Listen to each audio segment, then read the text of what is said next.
Chapter 1481. Although the result was expected, the process was quite complicated.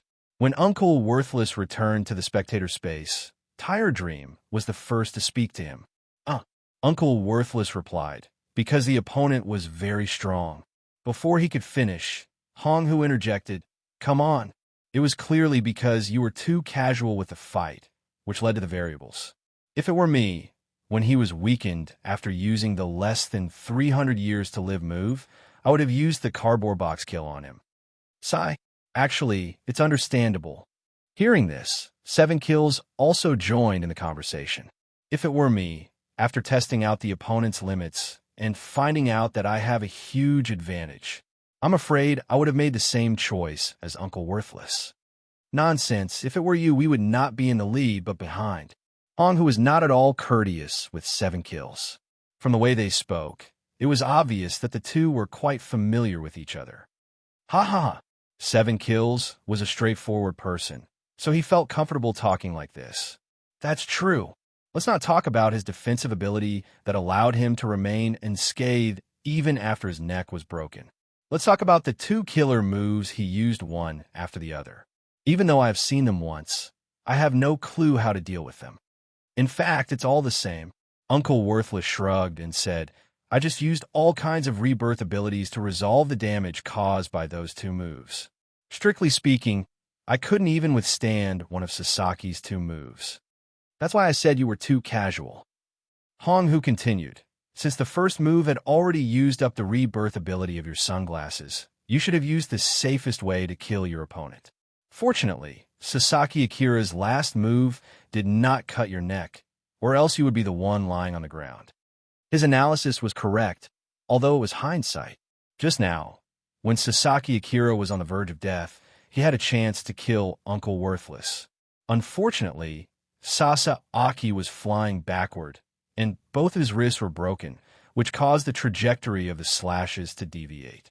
In the end, Yin Bei's 3 slashes hit Uncle Worthless' left shoulder, right elbow, and ribs respectively.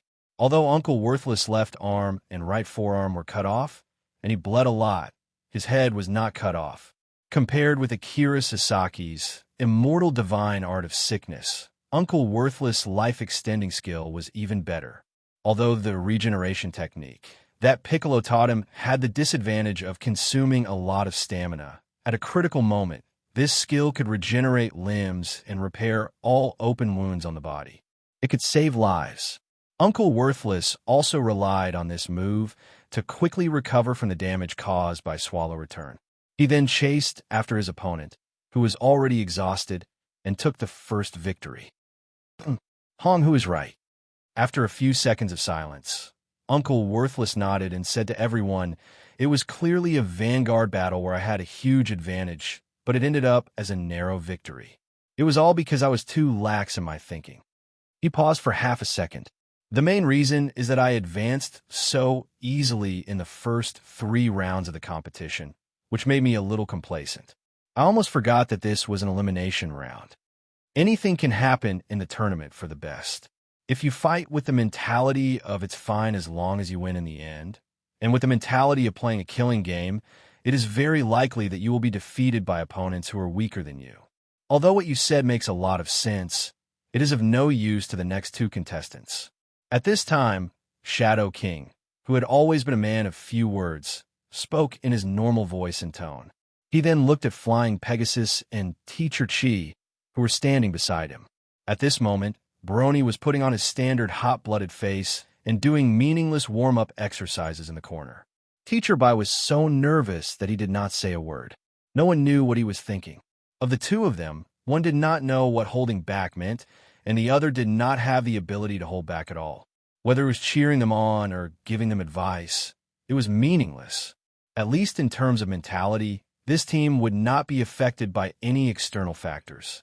The match will begin in 30 seconds. As the system voice rang, the 4 contestants from both teams were teleported into the battlefield. The 5 minutes of rest time quickly passed, and the second match between Sengoku and Trash Alliance, the Battle of the Pillars, had entered the preparation stage. As mentioned earlier, Trash Alliance sent out Flying Pegasus, In Teacher Chi, on the other hand, Sengoku sent out Oda AI and Jinkawa Masayoshi. Sure enough, another lineup that we didn't expect. Sasaki, who was in the spectator space, cursed silently when he saw the opposing team's members. He thought to himself, in the previous 3 rounds, the 3 mainstay battles of the Loser Alliance were all fought by Ambitionist himself. 2 of them were partnered with King of Shadows, and 1 was partnered with Tire Dream. Today, not only did he send Uncle Loser to counterattack me in the first round, but he also changed his position. He pulled Teacher Chi, the hidden strongest ace, into the double position of the mainstay battle. Then, he let Sky Steed, who was originally a solo player, ride Teacher Chi's thigh. Thinking of this, Akira Sasaki couldn't help but sigh. Before the match, we predicted that the opponent would send at least 1 long-range or summoning specialist. That is, a player with poor physical skills, so we sent Jinkawa Masayoshi to assist Oda AI. We wanted to use surprise tactics to kill one of the opponents, but we didn't expect the opponent to send out such a combination, so our original plan is definitely not going to work. Damn it, strategist Hong Hu, you were so calculative. Although Akira Sasaki's thoughts were very logical from his point of view, in fact, he had undoubtedly become the victim of Teacher Chi, the strategic psychological weapon.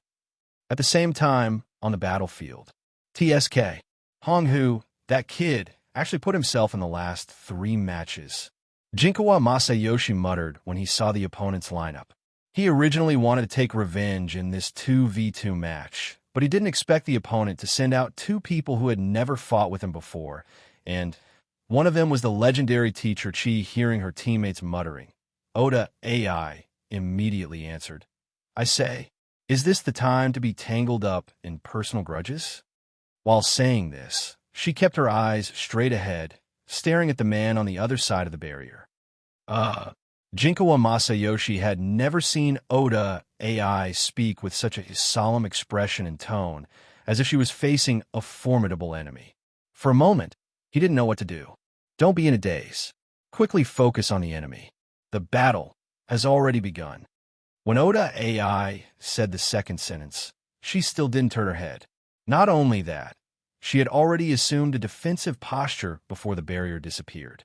Hearing this, Jinkawa Masayoshi swallowed nervously. Then, he turned his head and almost without hesitation looked at Teacher Chi. Just by making eye contact with him, Jinkawa Masayoshi shuddered. At this time, Teacher Chi was standing with his feet slightly apart and his hands crossed in front of his chest. His face was expressionless, but his murderous gaze and silent aura seemed to be able to penetrate the barrier. It made people shudder, and the pressure they felt increased. What's going on? 2 seconds later, Jinkawa Masayoshi lowered his voice and asked Oda AI in a way that was close to ventriloquism. That posture, isn't it full of flaws? I can't feel any power or movement at all. But his eyes look like he can take your lives at any time. Don't be silly. Before Imagawa could finish his words, Oda AI, whose forehead was already covered in cold sweat, interrupted in a low voice, of course you wouldn't be able to see it with your level. At the very least, you have to be someone who has mastered exhaustion to understand that his posture that seems to be full of flaws is actually conveying to us that I can use a small trick like exhaustion with any posture. In other words, at the level he is no longer bound to the superficial things like posture. Those superb skills that we think require full concentration to use are just some acrobatics in his eyes. What? When Jinkawa Masayoshi heard this, he broke out in a cold sweat. He's already that strong. What a scary man. As he spoke, he also assumed a defensive posture. At this moment, on the other side of the barrier, Teacher Chi's inner monologue was, this is not good. This is really not good. Because I'm too nervous, my body is so stiff that I can't move. I want to show a relaxed expression, but I couldn't help but show a constipated expression. If this goes on, I'll be killed instantly. My opponent has probably already set his eyes on me. Chapter 1482. 3, 2, 1, fight. With the announcement from the system, the preparation time ended and the barrier disappeared. The battle between Sengoku and Trash Alliance had officially begun. Pegasus Meteor Punch. Once the battle started, the first to attack was undeniably Pegasus. Brony's strength and weakness could be summed up in the same sentence. He never overthought things. No matter what his opponent's strategy was, he would always throw a meteor punch at them. Instantly, Chi channeled his combat aura. Countless white and blue punches rained down on the two members of Sengoku like a meteor shower. TSK.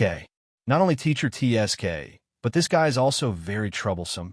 Faced with the unavoidable attacks, Imagawa Masayoshi created a light green shield in front of him to block them. He had thought that such a skill would only pursue speed and attack range, and it would not be too powerful. But when he actually received the attack, he was shocked to find that each of the punches had a very high destructive power. It was far more powerful than what he had imagined. However, Oda AI, who stood to the side, did not do anything to counter these attacks. She merely maintained her stance and used the combat aura around her to neutralize the incoming attacks. Damn it! At that moment, Oda AI's attention was still focused on Teacher Jean. She thought to herself, he hides at the back and keeps his eyes on us like a tiger watching its prey. At the same time, he has his teammates fight us 1 against 2. Once we reveal our weakness, he will use that chance to kill us instantly. Such a scary man. With that in mind, she thought, oh well, even though the opponent's formation is outside of my plan, since I have teamed up with Imagawa, I will have to use the original strategy, Imagawa. The next second, Oda AI suddenly called for her teammate, prepare to attack. Outsiders might not understand that, but her teammates would understand. Before she finished, Imagawa Masayoshi used his title skill on Oda AI without hesitation. Name: 3-step phase special ability type. Active consumption: 500 stamina points, 50 sorcery points effect. Create a 3-step phase for yourself or your teammates. Can only be used once after being transported into the scenario. Lasts for 39 seconds. When used on your teammates, the target has to be within your line of sight. Remark: the 3-step phase is unable to cause physical or non-physical contact with friendly units. The damage caused by the 3-step phase is equal to the damage dealt by the user. The 3-step phase cannot be destroyed by any effect in the current time dimension. She couldn't tell how powerful this title skill was just by looking at the description. The description didn't explain what this 3 steps was. In fact, to put more bluntly, the so-called 3 steps was just the cell from about 3 seconds ago. Take Oda AI as an example. Counting from a moment Akagawa Masayoshi successfully used his skill on her, Oda AI's 3 steps phase would appear about 3 seconds later. From a spectator's point of view, the 3 steps phase would be a translucent, ghost-like Oda AI. Her every move would be slower than the present Oda AI by 3 seconds. No matter what Oda AI did, her 3 steps would do the same thing after a delay.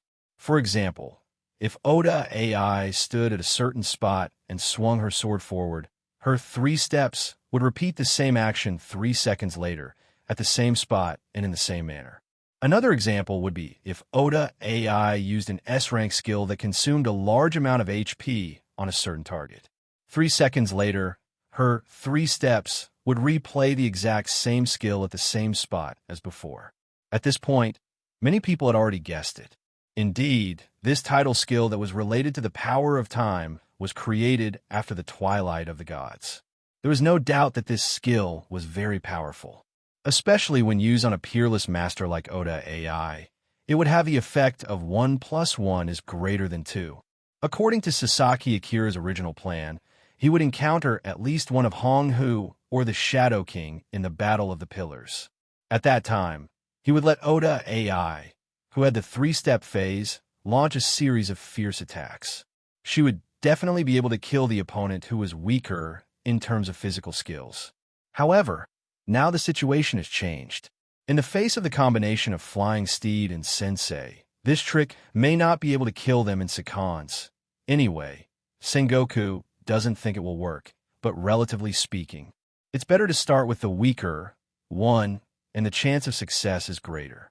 Therefore, after receiving the buff, Oda AI moved forward with her sword raised. Her sword was pointed at flying Pegasus. Ping! The first cry had already broken through the heavens, and it took the opportunity to draw the curtains of a round of extremely fast attacks. Fast. Faster than lightning. The movement and attack speed of the two had reached the peak.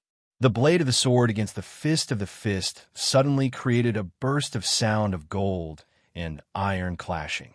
The sword's shadows were endless, and they formed a formation. There was a bit of joy and madness. The fist was endless, and it spread like wings. The left hand could destroy the sky, and the right hand could crack the earth. In less than 10 seconds, the sword and the fist had collided hundreds of times.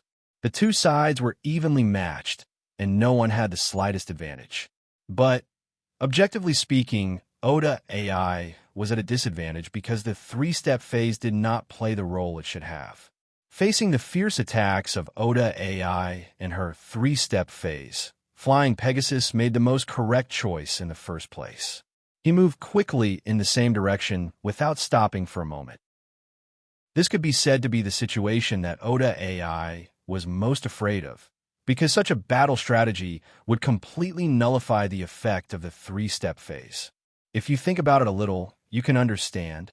As long as Brother Ma did not return to the route or direction he had taken in the past 3 seconds, then the opponent's shadow from 3 seconds ago was tantamount to a decoration. If Oda AI was facing Hong Hu or Shadow King now, she could naturally rely on her advantage of speed to circle the opponent's body in an 8 shape or a more complicated pattern of staggered attacks. In that way, the power of the three-step phase could be fully reflected. However, Flying Pegasus was not slower than Oda AI in terms of speed. Once he saw through the weakness of the three-step phase and made the reaction described above, Oda AI could do nothing about it. TSK. He is obviously an idiot, but his combat instincts are surprisingly good. Oda AI thought to herself as she continued to attack Flying Pegasus. Faced with the first move he saw, he made the simplest and most effective response without even thinking.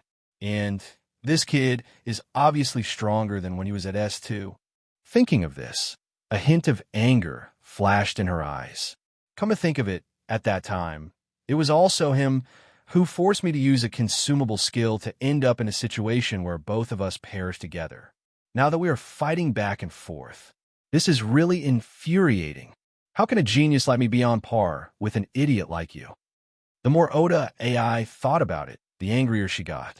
She was a genius who could crush most of her opponents with her talent alone. She was also a genius who occupied a lot of the studio's resources. In terms of skills, equipment, and other aspects, she was the best. Even if she encountered the 4 pillar gods, she would still be able to fight them head-on. However, she was still unable to defeat a hot-blooded idiot who only knew 1 or 2 skills. This was no longer something that could be described as disgraceful. In her anger, she fell into her old habit of forgetting about the competition and the overall situation. She fell into a state where she swore to fight Flying Pegasus to the death, as if there was no one else around. From this moment on, Oda AI's attacks were no longer reserved.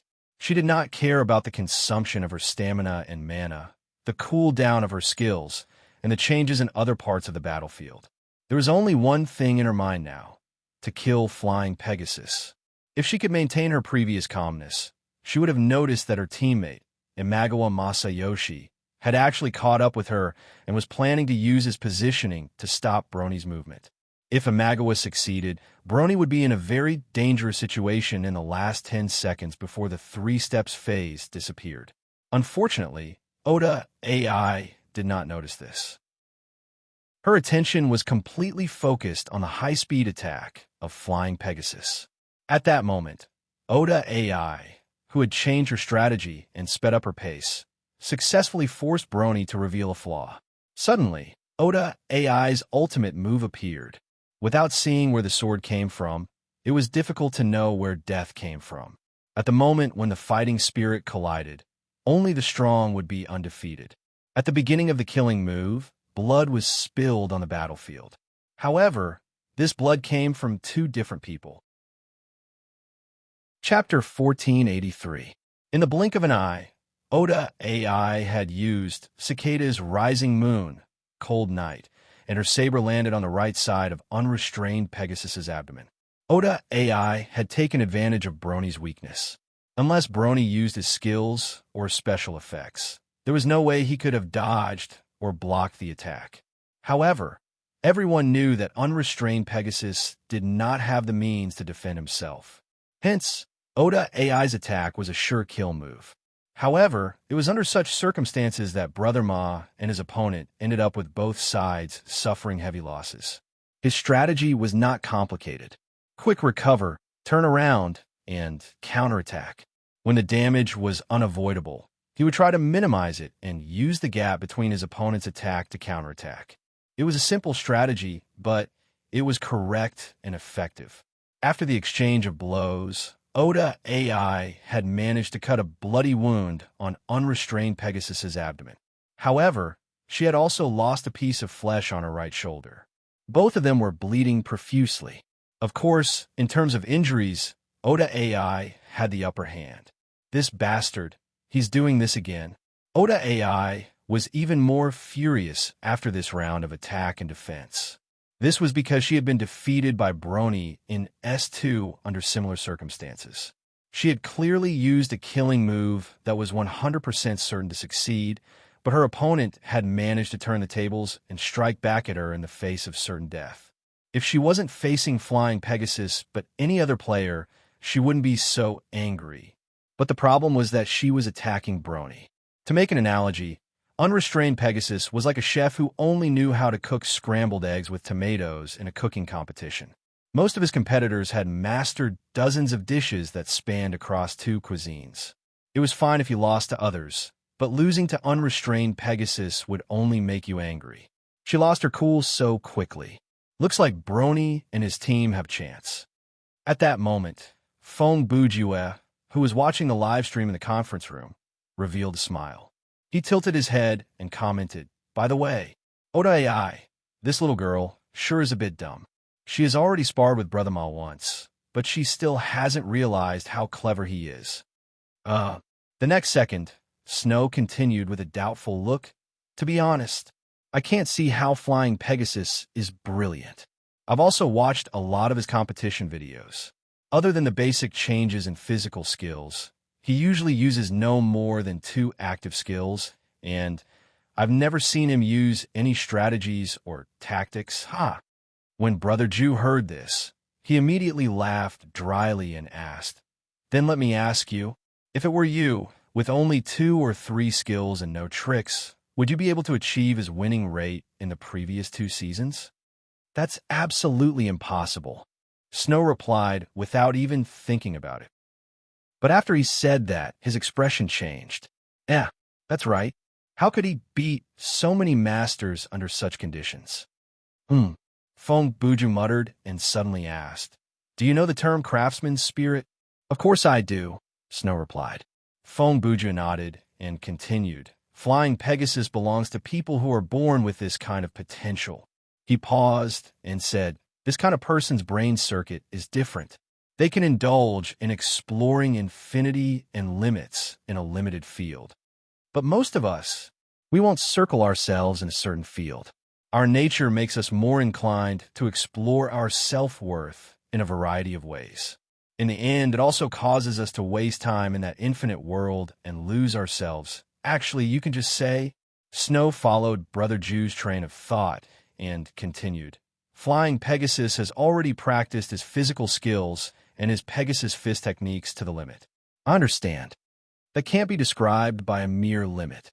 Fong Bujue said, "What he has done, people like you and me, even if we can understand it, it's difficult to do it." He lifted his chin and motioned for Snow to continue watching the live broadcast. "For example, Oda AI, she can't understand what kind of experience it is to fight with only 1 or 2 active skills on her. This was because she had never fought under conditions where she had almost no choice. Even in those situations where she failed until the moment before she was killed, she still had more than one response. Brony, on the other hand, had long been used to fighting under conditions where the average person had no choice. He could already create infinity within finitude, that is, rely on his instincts to make additional choices that exceed common sense. At the same time, on the battlefield, the attack and defense between the two had escalated again. Oda AI's fighting spirit rose along with her anger, and the little universe of flying Pegasus also blazed. At this time, the duration of the 3 steps was up, and Kamigawa Masayoshi could not use any other method to intervene in this level of attack and defense, because the speed of the two had exceeded his dynamic vision. If he forced himself to intervene, he would only interfere with his teammates or be accidentally hit by the enemy. But the awkward thing was, Kamigawa Masayoshi did not dare to challenge Teacher Chi alone. To him, that was even more stupid than intervening in the battle. It was practically suicide. Therefore, Kamigawa Masayoshi could only hover near Oda AI and Brony's battle formation. On one hand, he was helping his teammates to guard against Teacher Chi's movements, and, on the other hand, he was waiting for an opportunity to provide support. Why? Why can't I win? Why can't I win against this poor guy with poor fighting skills? As time went by, Oda AI became more and more anxious. She clearly had the upper hand in terms of raw strength, but now she was powerless in the field of close combat, the field she was most confident in, against an opponent who had his hands and feet tied. The mental blow was self-evident. Calm down.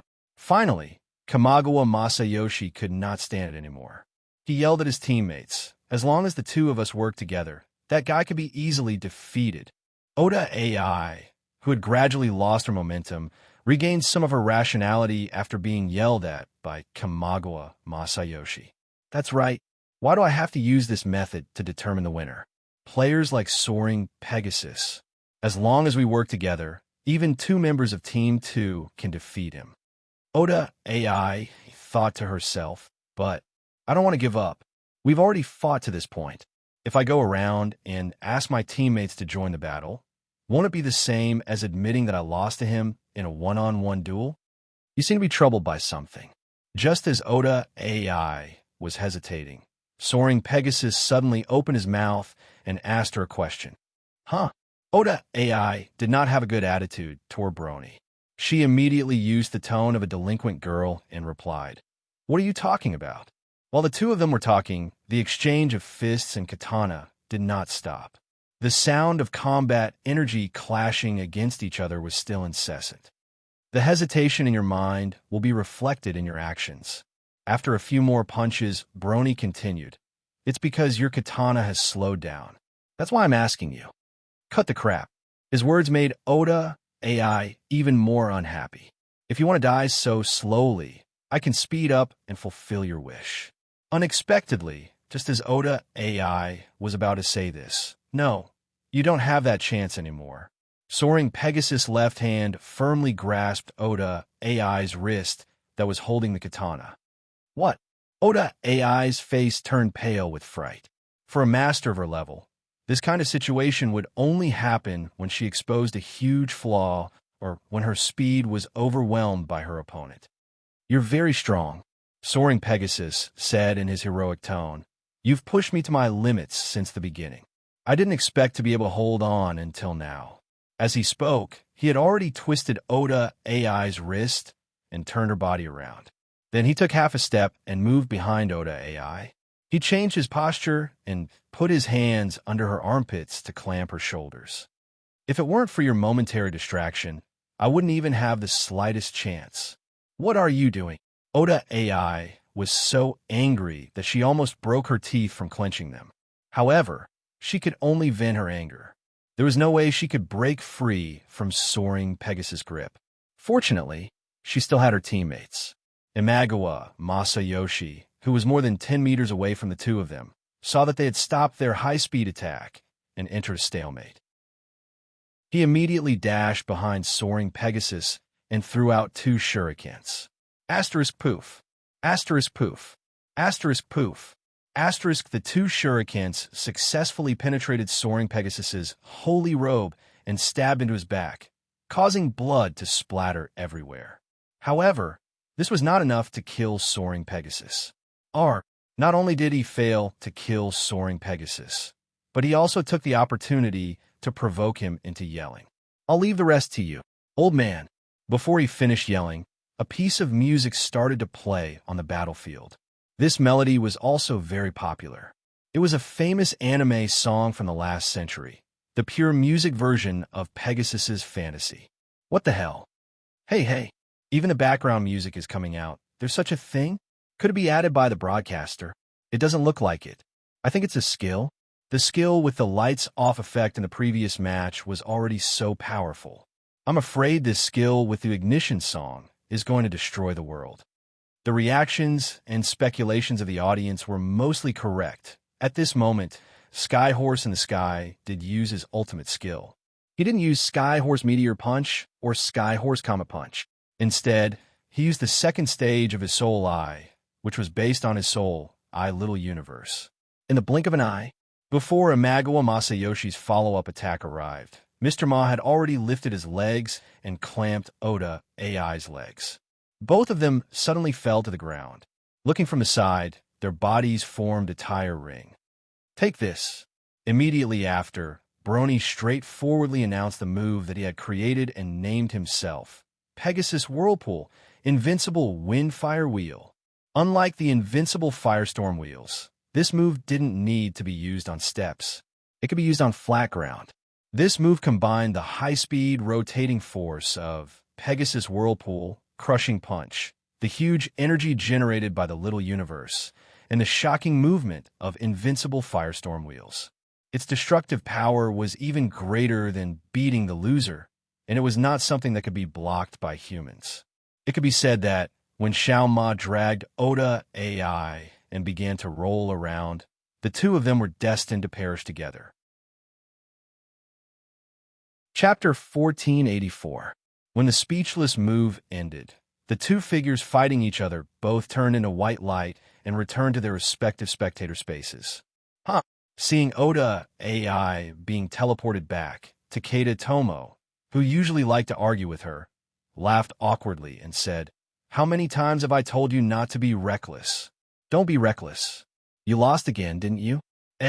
She stuck out her tongue and made a face at the end of her sentence. Normally, when Oda AI heard this kind of line, regardless of whether it was reasonable or not, she would take a big stride forward and strangle Takeda, who was shorter than her by a head. She would gnash her teeth and roar in his ear, "Don't talk so much, you shorty." But today, Oda's reaction was, She replied with a lifeless expression and a weak tone. "Yeah, I fell again."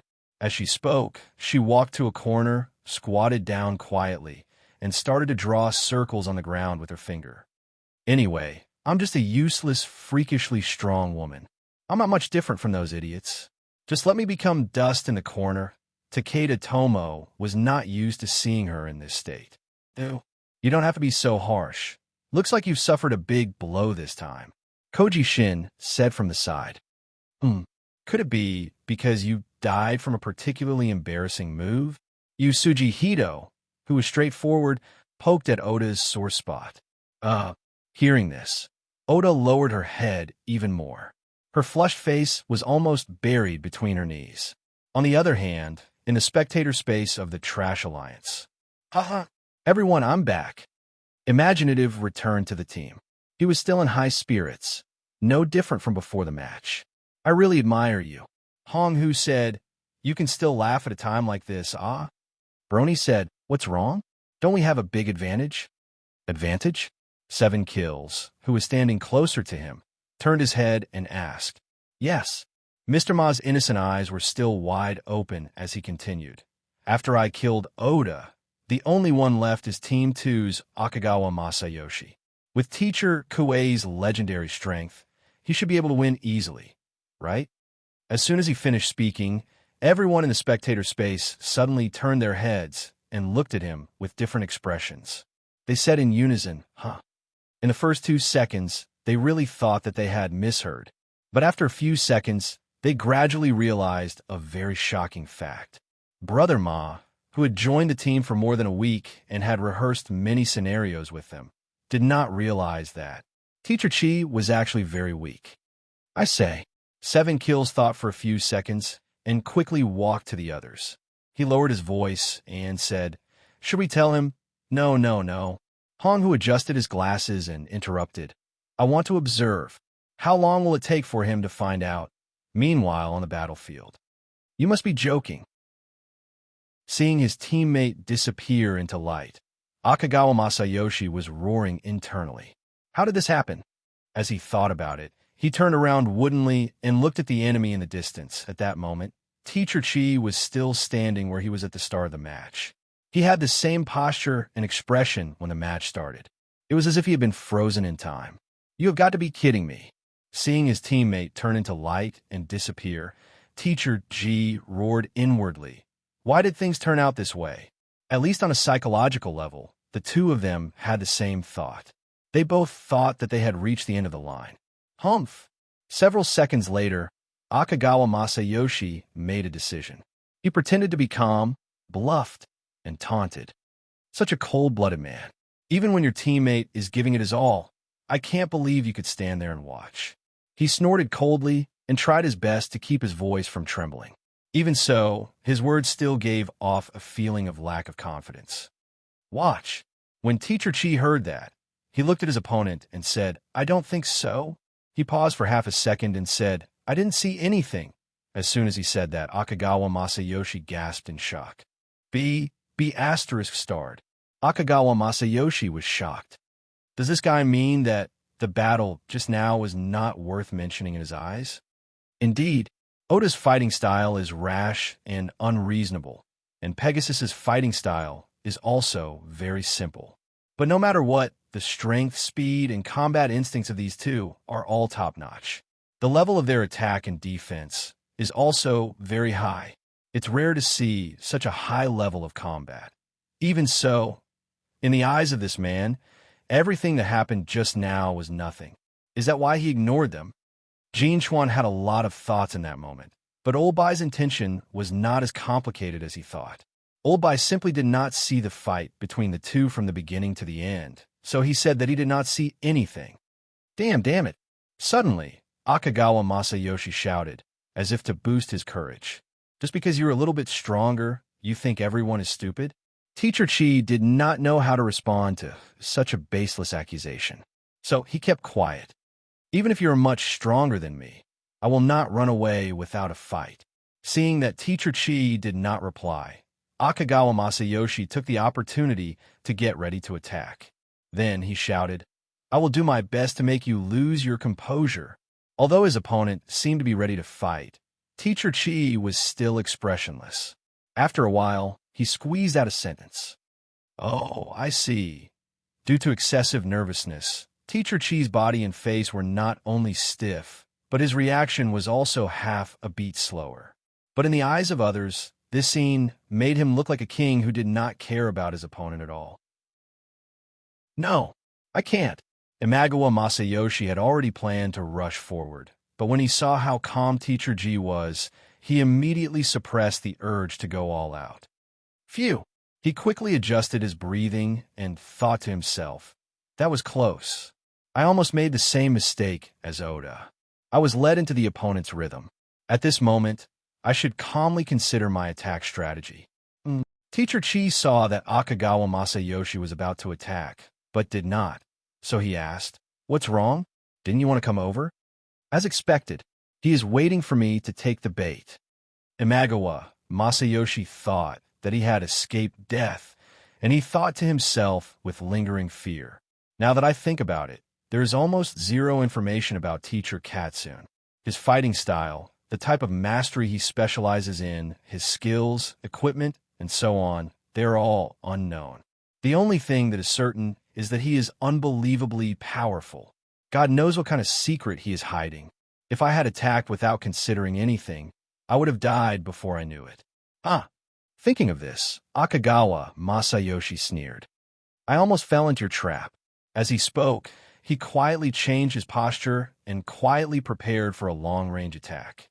What Akagawa Masayoshi was going to use was none other than the two shurikens he had thrown at Skyhorse's back. Only the people from Sengoku knew that his two hidden weapons were not ordinary consumables.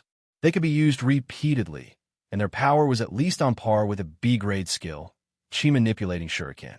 Right now, since Brony had already teleported away in the form of light, the two shurikens that were originally stuck on his back had fallen to the ground in the distance. They were mixed with a pile of rubble that had been crushed by the Pegasus Whirlwind Invincible Windfire Wheel. Even the audience who could observe the battlefield from various angles would not pay attention to the two flying items that had been used, let alone the players on the field. Akagawa Masayoshi planned to use this to attract Teacher Chi's attention while quietly controlling the shurikens with his ki to launch a long-range attack from an angle that the enemy would not expect. Unexpectedly. So, just as Akagawa Masayoshi was about to attack, Teacher Chi spoke again. "You want to go over?" What? Akagawa Masayoshi was shocked when he heard this. Thoughts flashed through his mind. This is a lie. How did he see through my intention in an instant? The subtext of the sentence, "You want me to come over," is, "I've already sensed that you're going to use a flying item to ambush me. Let's not bother with such boring tricks. With my speed, it's easy for me to get close to you. It's impossible for you to hit me with your half-baked long-range ability." This man, his tentacles have spread to every corner of the battlefield. Even the trembling of a small stone on the ground far away is under his control. Even when facing the ability that he has seen for the first time, he can control the enemy before they even make a move. It seems that the moment I used my ki to establish a connection with the shurikens, he found out, no, wait, this is not the first time. So that is how it is. When I attacked Flying Pegasus earlier, he already knew that the way I used the shurikens was not the usual throwing, but using ki to control them. Even if you're an opponent, I can't help but admire you. Teacher G, you're a man worthy of the word legend. Only now do I understand why you said you didn't see anything. Because at the realm you're in, the scenery you see is completely different from what we see. No wonder even the arrogant Oda would show such an expression that bordered on fear. People on my level do not even have the right to feel that kind of fear. Akagawa Masayoshi's inner OS continued, but Teacher Chi had already started to move. Teacher Chi was a man of his words. He walked over with the speed of a stroll. It was not that he did not want to walk faster, but his body was too stiff. It was already good enough that he could muster the courage and make the decision to approach the enemy. The enemy looks quite strong. As he moved forward, Teacher Chi muttered to himself, but then again, even if he is not that strong, I can't beat him. I have to rely on the average score of my teammates to get into the tournament. I might not even be able to beat a non-professional player. Sigh, if it were not for the system telling me that if I did not move, it would be AF King, I would not have gone up. He walked forward slowly, no matter what he thought. In the eyes of others, this scene was like the king of the beasts slowly approaching a desperate prey. Instead of calling it an attack, it was more like an execution. He's here. Looking at the large figure that was closing in, Akagawa Masayoshi, who was covered in cold sweat, felt his vision blur, but at that moment, his heart was calm. In the end, I still can't shake that confidence of yours. He took another deep breath and made the final decision. He thought to himself, Humph, there's no other way. I admit that you are the real conqueror. But because of that, the one who will die today will be you. With that in mind, Akagawa Masayoshi's hand reached for his backpack. The forbidden trump card, murderous wave, sealing scroll. Even though the plan was to use this secret weapon on Phantom Dawn, if I use it on you, the higher-ups won't be able to say anything, right? No matter how good you are, you wouldn't have guessed that this item would be on me, the weakest member of the team. After all, even I didn't expect the team to arrange for me to carry this, but that is the cleverest part of this plan. The Killing Intent Fluctuation Sealing Scroll that has been released will sense and capture the target with the strongest killing intent and aura nearby, and will instantly devour it, hee. If you want to underestimate me, now is the time. The moment you attack, me will be the moment you die. Chapter 1485. The moment Ichikawa Masayoshi turned into a white light and returned to the login space, except for Oda AI, who was still squatting in the corner and drawing circles, the members of Sengoku, including Ichikawa Masayoshi himself, were all in a state of confusion. They were silent for about 10 seconds in this strange atmosphere. 10 seconds later, Ichikawa Masayoshi seemed to suddenly understand something, and his expression changed abruptly. His face was pale, and he broke out in a cold sweat again. Seeing this, Sasaki Akira, who had also just recovered, asked, "I say, what's the situation? How did you die?" Ichikawa Masayoshi's voice trembled. "I launched the killing intent seal scroll." "What?" Takeda Tomoichi almost jumped up when he heard those words. "You actually used your secret weapon?" Wait. Sasaki waved his hand, motioning Takeda not to rush. "Ichikawa." He then looked at Ichikawa Masayoshi again and said with a dignified expression, "I completely understand the reason why you used the scroll. To be honest, this item is indeed a good thing to use on Teacher Katsune. But the problem is," he said, glancing at the battlefield again, "why did you use the scroll, and why did you still die in the end?" Ichikawa Masayoshi took a deep breath, as if to suppress the fear in his heart, but his voice was still trembling. "The principle of the scroll, don't you all know?" As soon as this remark came out, the faces of the members of Sengoku changed. They naturally read the item description of the secret weapon, and they also saw the scene on the battlefield just now. Teacher Katsune just walked to Ichikawa Masayoshi at a strolling speed, raised his hand, and threw a seemingly ordinary straight punch. As a result, the moment Ichikawa Masayoshi was hit by the punch, a purple-black energy suddenly appeared and swallowed it completely.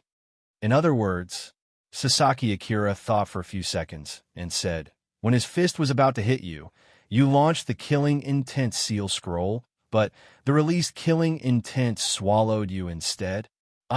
Yes. Ichikawa Masayoshi responded weakly. "How is this possible?" Yusuji Hito questioned.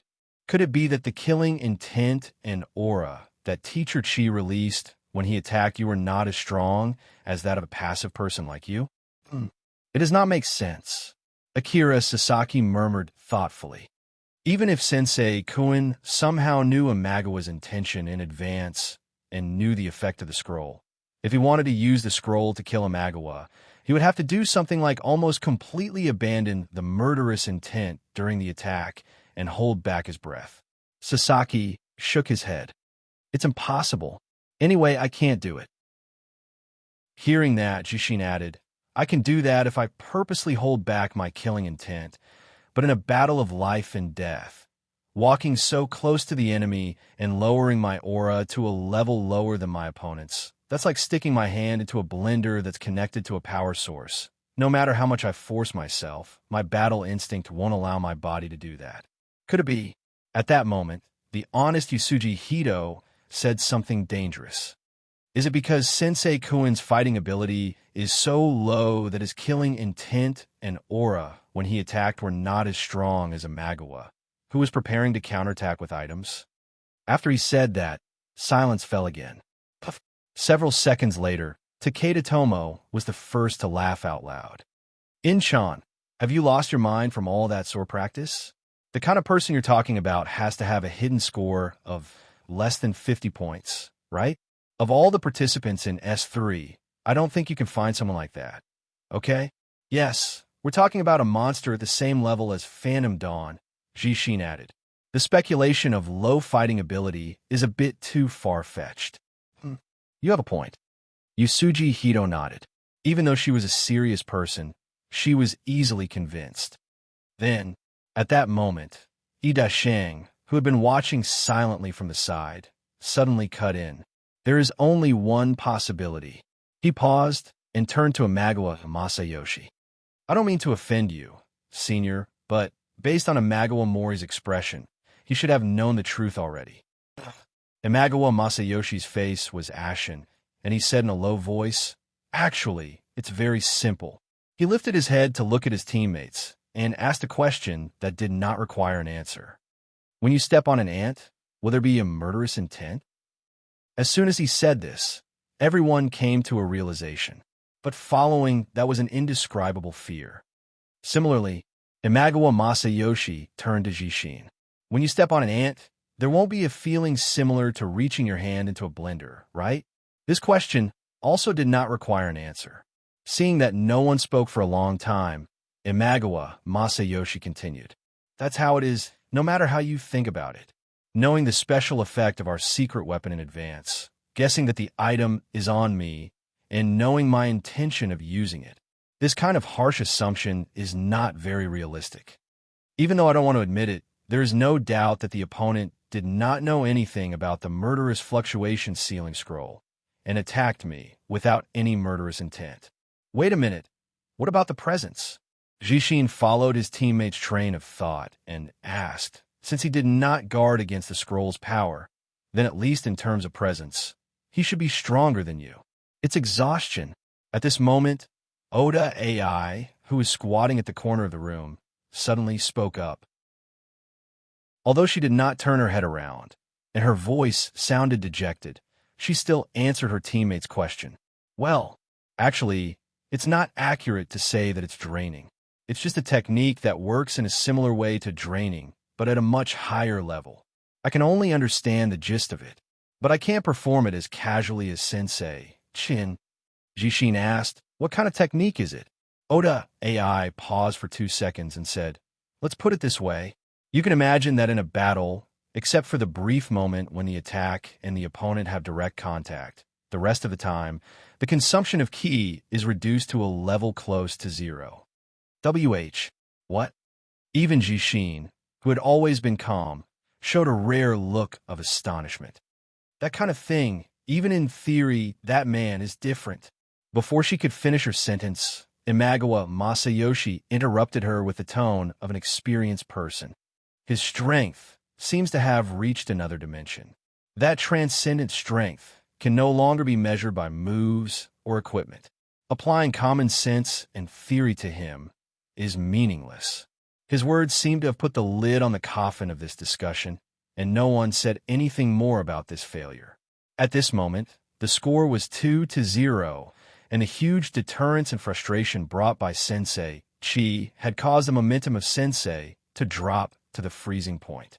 However, the champion battle was about to begin. The match will begin in 30 seconds. The break time passed in the blink of an eye. With the system voice, the two players from Sensei Chi and Trash Alliance who participated in the champion battle were sent to the battlefield together. The lineup of this battle was not surprising. It was within the expectations of the two teams. On the side of Sensei Chi, Yusuji Hito was sent out. Just like in S2, Yusuji Hito wore a blue armor and a white shirt. Her long black hair hung down to her waist, looking valiant and heroic. The weapon she used was still the legendary fire attribute Long Tachi, Kuroki no Tachi. It was very recognizable. On the side of Trash Alliance, 7 kills was sent out. Everyone should be familiar with this fighting maniac. This time, because he was going to represent Trash Alliance, he changed out of his blade, uniform, and changed it into a new style. He wore a thick black bodysuit that covered his entire body from neck to toe. Although this Fong battle uniform was only a fashion, its high price meant that it provided a significant bonus effect. Especially for close-range fighters, this set of clothing was extremely practical. The surface of the battle uniform was as solid and shiny as armor, but at the same time, it could tightly fit the curves of the player's body. After it covered the player's head, hands, and feet, not only could it reduce the consumption of heat, but it could also physically prevent a lot of throwing skills from grabbing. It could be said that in terms of performance, this set of clothes was at least equivalent to an excellent equipment. If there was a flaw, it would be the fact that this set of clothes, which was meant for arena combat, did not come with shoes. This was not a big deal, as 7 kills could just wear his own shoes. Of course, in the eyes of the players as a fashion set, the biggest flaw of the Fong battle uniform was that it was ugly. This set of clothing was roughly equivalent to a thicker version of a black diving suit with muscle contours. If it was worn by someone who was not strong and muscular, it would look particularly wretched. Fortunately, 7 kills met the above requirements, and he did not care about his image. If there was a need, he did not mind wearing a classic wrestling uniform. 5, 4, 3, Soon, the last 5 seconds of the countdown sounded, and the fierce battle was about to start. The two players who came to participate in the Battle of the Champions were the direct type of players. Neither of them planned to beat around the bush. They only wanted to fight head-on. Therefore, in the 30 seconds of preparation time, both of them stood in their original positions and waited eagerly for the barrier to disappear. From the previous records, it was hard to tell who was stronger between the two of them. Overall, this should be the most normal battle between the two teams so far. Chapter 1486. Time was up, and the battle began. Since the two of them were similar, there was no need for words. Their eyes met, and their battle intent was clear. He swung his sword, and the blade was engulfed in flames. At that moment, Yusuji Hito moved swiftly. Her unparalleled sword intent turned into the fire of the blade, and she wanted to cut her opponent in half. On the other hand, Chisha's Dochi was also bursting out. Facing this ferocious killing move, he slowly pushed his palms forward like flowing water. The angle of the chop was actually lifted up, and the chop was deflected away from his forehead. Draining, gentle fist. After the first meeting of their ultimate moves, the two of them secretly knew the methods used by their opponents. What they thought was right. Yusuji Hito had indeed mastered the draining technique. Currently, there were only 3 people in Sengoku who knew how to use this technique, and she was one of them. And what 7 kills used was indeed the gentle fist. After the end of S2, he felt that his steel fist had reached a bottleneck. If he did not explore new areas, his strength and realm would stagnate. So, 7 kills went to learn how to use gentleness to counter strength. He strengthened his training in all kinds of ground techniques, and he also practiced the high-level use of energy. Today, he could be called a master in the field of combat. His entire person was a deadly weapon. He was ever-changing like flowing water, and he was as strong as a diamond. Not bad, but you can't beat me. A second later, the two of them snorted coldly and said the same thing at the same time. Clang! Before their voices died away, their palms and swords collided again, and the sound of their combat aura rubbing against each other was heard. Then, the two of them disappeared in the intertwining vortex of combat aura. Another round of high-speed attack and defense began in the midst of the sparks of energy. It's really hard to get used to these messy moves. As the fight went on, 7 kills could not help but think to himself, if I hadn't studied her video beforehand, I'm afraid I wouldn't have been able to last more than 10 moves. He was glad that he had spent some time to do some homework before the competition. Even though it was only one day, 7 Kills still tried his best to watch all the high-level battle videos of the 7 members of Warring States. Among them, Yusuji Run was undoubtedly the one who had left a deep impression on him, because Yusuji's fighting style was very strange in the eyes of orthodox grandmasters of combat. The weapon she used was a fixed-length weapon. It was a very special weapon. Its biggest feature was its unusual length. The entire weapon, just the handle alone, was longer than the scabbard of the dagger. If the blade was included, it would be taller than her when standing upright. To complement such a weapon, Yusuji Hito naturally had to abandon most of the conventional combat routines and create a set of martial arts techniques that were specifically tailored to complement the weapon. At first, she wasn't used to this change and had the idea of giving up on this unsuitable weapon and switching to something else. But after a long period of training, Yusuji was now able to use this ultra-long tachi as if it were her own hands and feet. Ordinary people wouldn't even be able to hold it properly. The uniqueness of this weapon and combat strategy also allowed her to gain the upper hand when fighting against experts. Screech. A moment later, a wisp of bloody light suddenly appeared in the wind, accompanied by a strange sound. The two people who were in the middle of attacking each other paused for a moment. At that moment, even the audience with poor dynamic vision could clearly see that the fixed-length sword had cut into 7 Kill's shoulder. Even though the wound was not deep, there was no doubt that it had torn through his trapezius muscle. The time of the cut is earlier than expected. At this moment, 7 Kills didn't feel nervous at all, as if this situation was already within his expectations. However, he still sighed to himself.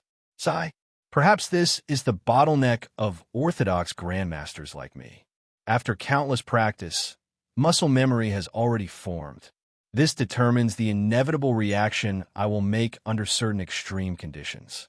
If it were someone who had no foundation in martial arts, they might be able to quickly adapt to the opponent's movements and counterattack. While he was thinking, he didn't stop moving. While he was thinking, his body leaned forward, and he took advantage of the momentum to do a forward somersault. This ingenious movement not only neutralized the remaining force of the cut and moved the sword away from his shoulder, it also caused his heel to spin in a circle, and like a battle axe, it landed on his opponent's head. Tisk! Before 7 Kills' kick landed, Yusuji Rin already knew that this cut not only didn't give her any advantage, but also brought her a very serious problem. So she couldn't help but scoff. Since fixed length had the advantage of having a large attack range and high power, it had to have a corresponding disadvantage, which was that after hitting the target and stopping, the speed at which the attack was retracted and retracted was too slow. 7 Kills saw through this. At the cost of taking a cut on his shoulder, he successfully brought the battle into the rhythm of close-range combat, which he was best at. Screech! The wind pressure brought by the foot axe brushed past the tip of Yusuji Ren's nose, and a burning sensation hit her in the face. Although Yusuji Ren took a step back and dodged the attack, she had already lost her momentum. It was very disadvantageous for her to let her opponent enter the blind spot of her fixed-length attack. If one had to make an analogy, Yusuji Ren was now like holding a machine gun with her arms stretched out, and her opponent, although only holding a knife, was already at a distance parallel to her wrist. Wolf Fong. After completing the somersault, 7 Kills ignored the pain from his shoulder and immediately rushed forward like a ghost, not giving Yusuji a chance to adjust her posture. Wind Fist. The moment the move was made, the murderous intent was revealed. 7 Kills' fist was like a wolf's fong, and its style was like a gale. Yusuji Rin took a step back and blocked the attack with her sword. After fighting for so long with a fixed-length weapon, Yusuji obviously knew how to deal with this kind of situation. When the wolf fong wind fist came at her, she abruptly stepped back and retracted her sword. Although she couldn't reverse the situation, she was able to block the attack's damage. Clang! Unexpectedly, in the blink of an eye, 7 Kills had already stopped his attack and changed his stance. He used 2 fingers on his right hand to catch Yusuji's sword. 2-finger vacuum grip? Yusuji Rin had seen 7 Kills use this move when she watched the recording, so she knew the name of the move in her heart without him saying anything. However, what she wanted to know now was, what is he trying to do? This move is not meant for close-range combat. Is he trying to break my weapon with this skill? Of course, that was impossible. Even telepathic finger couldn't break a legendary-level weapon, let alone 2-finger vacuum grip. 7 Kills didn't use this move to break the fixed-length attack, but to temporarily restrain his opponent's sword, even if it was just for a second. Because 1 second was enough for him to use Rihachi style, Orochi strike, with his left hand. Chapter 1487. Mind-controlled Chi, Chi-controlled Palm, Palm-guided Red Lotus. 7 Killing move was a move that forced him to take his life. Yusuji Rin couldn't dodge it, and she couldn't block it in time. She could only grit her teeth and endure it. The move was launched, and the light was blinding. Blood splattered everywhere, and her life was hanging by a thread. It was obvious that this attack had heavily injured Yusuji Rin, but she didn't die just like that. Under the direct attack of Yusuji Rin relied on her pure defense and HP to survive. She still had a thread of life left. For her, it was a thread of life, but for 7 Kills, it was a possibility of death. Cough! At that moment, Yusuji Rin endured the intense pain caused by his injury and forcefully activated his Do-Chi. He coughed out a mouthful of clotted blood from his mouth, and his breathing returned to its normal state. Her ultimate move was unleashed at this moment. Name: Ghost Zen 6 Strike Skill Card Type. Active Skill: disappears after one use skill type. Fighting, sorcery effect, absolute success, mesmerizing fall, slaughter seal, burial of Fulun, all things perish, sorrow of Brahma ghost. These 6 moves can be used continuously and cannot be interrupted. Consumption can only be used when a user is near death. No consumption. Learning requirement. Fighting S, sorcery Siri mark, ghost Rulai's unique skill. Its power is unparalleled. Even though Yusuji Hito's desperate situation counterattack was a skill, it actually had 6 moves. The only downside of this skill was that, after it was activated, as long as the user didn't die or lose an important part of his body, he would have to finish all 6 moves in order before he could stop. If the opponent had seen the 6 moves of the Ghost Zen's 6 strikes in advance, he could take advantage of that to gain the upper hand. Unfortunately, 7 Kills hadn't seen this skill before, so he could only rely on his reaction, die. When she attacked, Yusuji Ren's eyes were sharp and murderous.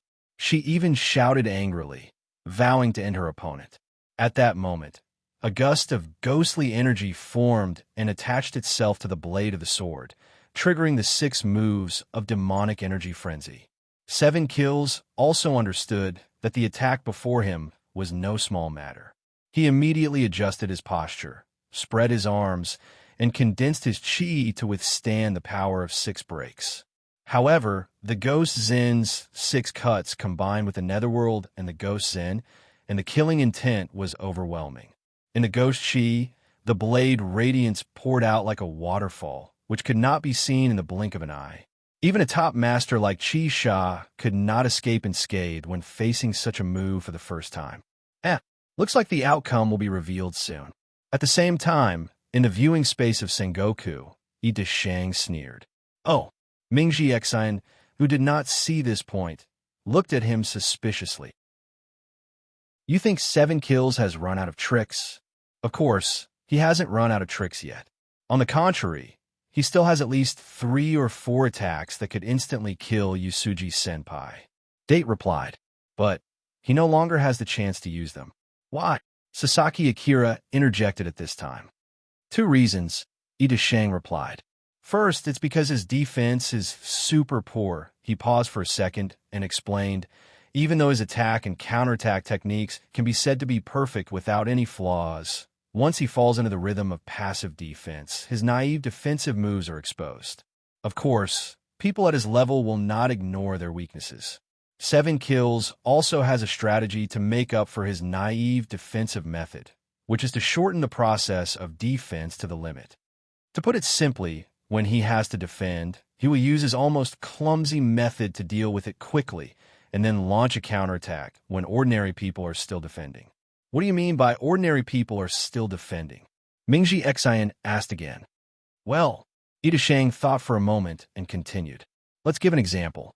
For example, A uses an axe to chop B, and B raises a shield to block it. Generally speaking, in this kind of attack and defense, after the axe touches the shield, there will be a competition of strength between the 2 sides. If A's strength is greater, B's hand that is holding the shield will be pressed down a little. On the other hand, A's hand will be numbed or bounced off. When this process of competition is over, both sides will release their strength, regroup, and start the next attack and defense. The time spent in this process. This is ambiguous, but it is a short moment that both sides will wait for. For 7 Kills, it doesn't exist. He paused for half a second and continued. 7 Kills defense is over the moment the axe and shield touch. As for whether the person holding the axe will deflect the axe blade, is this axe just a weak feint? Will the power of the axe split the shield in half? He doesn't need to think about these things. What he needs to do is to wait for this moment of he has to defend to end, and then immediately bring the battle back to what he is good at, attacking. Well, even if, as you said, his defensive ability is terrible, and Mingji Xian looked at the field. He has now been forced into a situation where he has to continue to defend by Ghost Zen 6 strikes. But how do you know that after this round of skill combo, he can't rely on counterattacks to bring the battle back to the situation of attacking? That's the second reason that I was about to say. Ida Shang continued. 7 kills will to win is far less than Weshi-senpai. You mean he went easy on her? Sasaki Akira interjected again. I can't say that he went easy on her. Ida Shang said. It's just, compared with Weshi-senpai's determination to win, 7 kills passion seems to be more focused on enjoying the battle itself. He spread out his hands and continued with a playful smile. This is a qualitative difference. We all know that in most movies and literature, when someone is commentating on the battle, time seems to pass very slowly. It is no exception now. When Ida Shang and the others finished their conversation on the battlefield, Weshi-senpai's Ghost Zen 6 strikes had just finished. 7 kills, dodge 4 strikes, and block 2 strikes. Although he was injured, his condition was still better than Weshi-senpai's. However, from his point of view, he was in great danger. I can't do this. If she keeps receiving this kind of skill, I will be the one to die. At this moment, 7 kills thought to himself. This is the end of the competition. In order to see more skills, I will be killed in the end. That's not good. I have to use souls to stop her combo and send her to heaven. If he had this thought at the beginning of the match, he would have one already. Whether it was the level 1 Absolute Fist or the level 2 Fierce Star Flame, 7 kills 2 souls eyes were abilities that didn't need to be tested or kept secret. They could definitely be used. If it was Weshi-senpai who had these 2 souls eyes, she would definitely use them at the beginning of the battle. But 7 kills didn't use them. He was just like the Giants of Light from the M78 Nebula. They kept saying that they wanted to protect Earth, but every time the monsters attacked, they would hold back their long-range killing skills that could blow up their opponents in one blow. They would go up and play karate, judo, wrestling, and mud with the monsters. After destroying half of the city and causing billions of yen of losses, they were willing to use their ultimate skills to kill their opponents. In the end, they would often stand in the middle of the ruins and look at the devastated Earth with pride. They would nod with satisfaction, shout awesome, and then fly away. At that moment, the small lights on their chests that kept flashing and sounding like a siren seemed to be shouting, Earthlings, you can call the police, but you can't do anything to me. Their backs that hid their achievements and fame, as well as the rule that every 1 or 2 years, they would have to change their relatives to work on Earth, had already revealed the truth of the bubble economy of a certain island country. In short, just like what Ida Shang said, the biggest difference between 7 kills and Weshi-senpai, who wanted to come to S3 to spar with a master, and 7 kills, who wanted to come to S3 to spar with a master. And the biggest difference between him and Weshi-senpai was the will to win. Those who fought with their backs against the wall, their fierce attacks were endless. Those who waited for the battle were defeated and had no way out. When 7 kills felt that he had to get serious and end the battle had already ended. The power of the Ghost Zen 6 strikes hadn't dissipated, and Weshi-senpai's next skill was already ready. But he saw a flash, and a sky-destroying star slashing art came crashing down. The ominous star fell in response to the calamity. Chapter 1488. When the 4 players participating in the 4th match were teleported into the battlefield, Akira Sasaki, who was watching the battle from the spectator channel, mumbled to himself, Hong Hu, that guy, has placed himself in the position of admiral. By then, the break time between matches had passed. Since 7 kills had lost to Yusuji Hito in the last match, the overall score of the 2 teams was now 2-1. Thus, the match between the 2 teams entered the Vice Admiral battle. The lineup that the Trash Alliance had arranged for this match was Return of the Weary Dream and Shadow King. With these 2 on the field, it meant that the last remaining member of the team, Hong Hu, would be the Admiral. Humph, that is a good thing. The Admiral from Sengoku, after hearing Sasaki's mumbling, added, After all, we have no way out since the last match. No matter what kind of lineup they have, we have to give it our all. If we think about it this way, the fact that Hong Hu is the Admiral is good news for us. As long as we win this match, we will have a great advantage in the last match. After all, I don't think I will lose to a long-range control player like Hong Hu in a duel. You are not wrong. Akira Sasaki said, "but the problem is, will we be able to win this match?" When Akira Sasaki heard that, he could not help but ask, "The combination of Date and Takeda should be the most stable match we have today. Unless we are up against monstrous enemies like Phantom Dawn or Teacher Chi, their chance of winning is at least 70%, right?" Sasaki crossed his arms in front of his chest and answered with a frown. Then, his eyes moved to the two people from the Trash Alliance in the distance. "That's why I'm worried." At the same time on the battlefield, it had been some time since the announcement that the match would begin in 30 seconds. On the side of the Trash Alliance, Weary Dream held his halberd and stood proudly facing his opponent. King of Shadows took a few steps back and summoned his stone demon. On the side of Sengoku, Date also stood where he was and looked at Return of the Weary Dream with a half-smile. His teammate, Takeda Tomo, took out a stack of talismans, a brush, and some cinnabar from his inventory. He quickly drew some strange circles and words on the ground and the talismans. It looked like he was preparing for some kind of spell. I say, even though the battle was about to start, Shadow King's tone was still very normal. "Should we retreat?" He paused for a moment and added, "I know a thing or two about the thing that the white-hair guy Takeda Tomo is in the form of a white-haired pink armor, is doing. It should be called Dao Mang Seal or something. It is a very troublesome curse ability. I also think it's safer to stay away from him." Return of the Weary Dream replied in a deep voice. His expression did not change, but his eyes never left Date. Date is also doing something very dangerous. It's easier to deal with him if we stay away from him.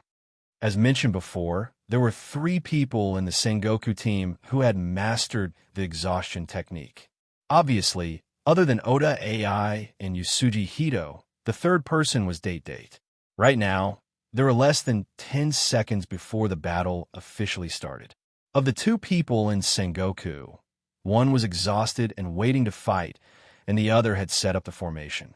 Under such circumstances, Old He and Return of the Dead Dream could not stay in the same place and wait to be taken advantage of. 5, 4. When the countdown sounded, Return of the Dead Dream and Shadow King had already begun to retreat. The 2 of them did not discuss how far to retreat, but their battle experience made them make similar choices. They both retreated about 20 meters. At this position, whether it was charging forward in the state of exhaustion or the fixed formation, they would not be able to reach them. Logically speaking, it should be like this: 1. Fight! Zap! The sound of the wind was strange. The blade of the sword broke out of the scabbard, and the killing shadow instantly arrived. Itachi Chang's katana had a pure white blade and was unstoppable. In a split second, the katana suddenly appeared and slashed against the wind. The blade of the katana was aimed at the Shadow King, who was hiding behind the golem. The distance of 20 meters turned into a short distance the moment Date slashed his katana. His figure flashed, and he arrived in front of the Shadow King in a single step. When he stood still, he had already bypassed the golem and directly arrived in front of the Shadow King. At the beginning of the battle, Date used this surprise attack that ignored distance and obstacles to catch the 2 people of the Trash Alliance off guard. However, even though it was unexpected, it was enough to deal with it. Clang! When the katana was raised, there was a loud explosion of metal clashing. Suddenly, a halberd shadow was raised diagonally in response to the sound.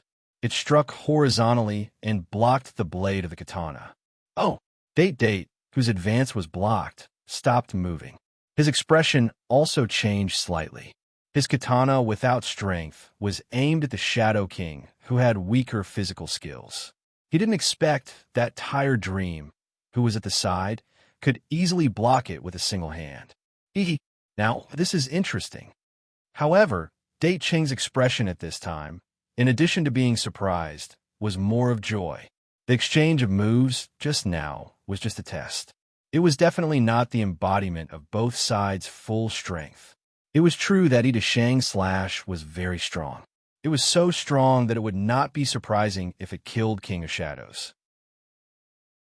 However, in reality, Ida Shang had only used around 40% of his strength in this slash. He had not added any chi to his blade. All he had was pure strength and speed. Your use of shrinking ground is pretty good. Tire Dream was still looking at Date, who was a few meters away from him and was still using his weapon to wrestle with him. He said coldly, "It's just that your strength seems to be a little lacking. Is that so?" Hearing this, Deshang's eyes sharpened. His battle chi surged as he charged forward. The blade turned and slashed in the direction of the Weary Dream, while sticking close to the halberd. Seeing this, Tired Dream continued to exert strength with one arm. He raised his halberd and spun it around, pulling the halberd back by 3 inches. Once again, he blocked with a horizontal stance. Dang. Even after Deshang increased his strength, this sudden strike was still firmly blocked. Even though he had already slashed with all his strength, the blade was still blocked by the halberd, unable to advance even an inch. "That's right," Weary Dream replied with a tone that was even calmer than his opponent's, as well as a condescending gaze. At this moment, Ida, whose attack had been blocked, had already arrived in front of Sleepy Dream. At this distance, it was obvious that the difference in size between the two was huge. Ida, who was only 17 years old that year, had grown to a height of 7 meters. For the time being, he was 1 level taller than Phantom Dawn, who was his age by 1 centimeter. His physique, on the other hand, was quite the slender type. Even though he was wearing combat armor, one could still see how thin he was. Weary Dream, on the other hand, was more than 10 centimeters taller than Ida, and his body was also tall and straight. When the two stood together from afar, Weary Dream was at least twice the size of Ida. Just from the size alone, the difference in basic strength between the two was obvious as well. They were both at level 60, but the bigger and more muscular one would naturally have stronger basic strength.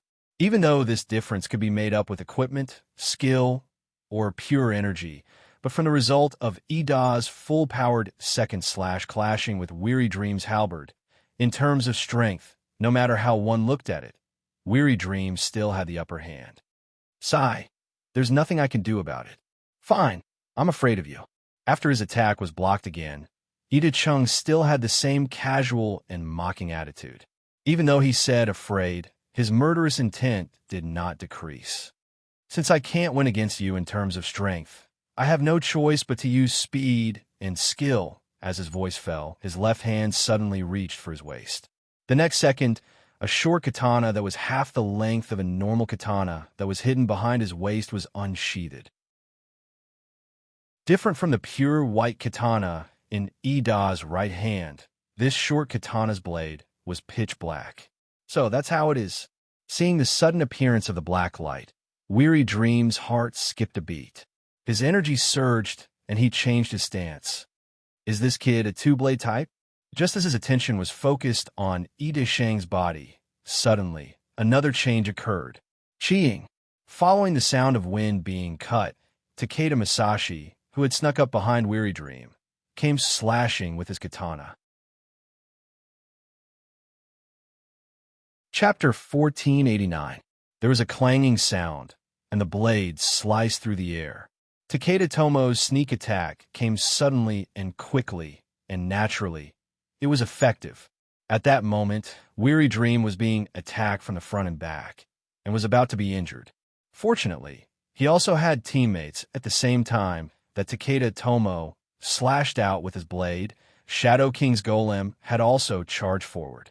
As the Shadow King's core summon, the former Blood Golem had undergone many evolutions, and now it had become a new S-grade creature, Platinum Golem.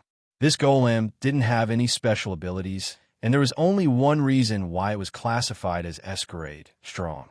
How strong? Let's put it this way. In terms of physical skills and HP, it was 30% stronger than a first-rate expert like Takeda Tomo. Right now, the Platinum Golem was the first to arrive. It flashed to Takeda Tomo's side and punched at the blade in the opponent's hand. Bang! The punch that could shatter mountains and split seas landed, and Takeda Tomo's blade suddenly changed direction. Not only was Takeda Tomo's sneak attack thwarted, but she was also immediately in danger. Such a large summon, but it's still so fast. Before the match, Takeda Tomo had also studied Shadow King's recordings. She knew that the Platinum Golem was very strong, but she had never seen this creature's full speed in the recordings. But now, in a real battle, she finally experienced it. Bang, bang, bang, bang. She didn't have time to think. The Platinum Golem's follow-up move was already here. It wasn't anything special, it was just a double punch while moving at high speed. But Takeda Tomo had no choice but to use all her strength to deal with this simple move, because she was firmly suppressed by the Golem in terms of speed and strength. On the other hand, Date-chung and Weary Dream's attack and defense had already entered a realm that was difficult to watch. Date-chung, who had pulled out his second Black Blade, his figure instantly turned into a blur, and his speed reached an extreme level. As he brandished his two blades, his movements were so exquisite that they were like a torrential storm. Facing Weary Dream, who was stronger than him and wielded a long weapon, Ida used the most correct way to fight: close, increase his speed, and combo attacks. Due to the difference in the length of the two weapons, Ida's dual blade stream possessed two different types of slashes. Therefore, regardless of whether it was close combat or normal close combat, it was still able to display high efficiency. On the other hand, Weary Dream, who used a weapon like the halberd, was at a disadvantage in close combat. Not only would the weapon's edge not be able to strike the enemy, the length of the halberd would also become a burden when adjusting his posture and parrying. Under such circumstances, the direction of this battle should be very clear. However, amidst the sharp cries, there was a battle of discretion. Moves came and went, and it was hard to determine the outcome. This guy, after Ida Shang attacked continuously for 10 seconds, he couldn't help but feel shocked. Isn't he ridiculously strong? Date had studied the information about Weary Dream before the battle. Whether it was the hard data analyzed through the video or the recent actual combat data provided by Oda AI and Sasaki Akira, it all showed that Weary Dream's strength was at most on par with Sasaki Akira. He was slightly weaker than Oda AI, who was at the level of a master. However, the actual situation in front of him was Date-chung, who was at the same level as Oda AI, used his superior tactics to fight against Weary Dream, but he was still completely defended by his opponent. In terms of weapon type and combat distance, I have no doubt that I have the advantage. In other words, Date-chung thought as he fought. In terms of speed and skill, I also lost. He quickly rejected this inference. No, this is impossible. Date's self-confidence was very strong. In the team practice, he had a record of 5 wins and 5 losses against Oda AI. When facing an opponent like Yusuji Hito, who was wielding a long weapon, even if he used 70% of his strength, he would still win. Moreover, although Date did not open his ranking in the overall player strength ranking for strategic reasons, Oda AI, who was at the same level as him, was also ranked higher than Weary Dream.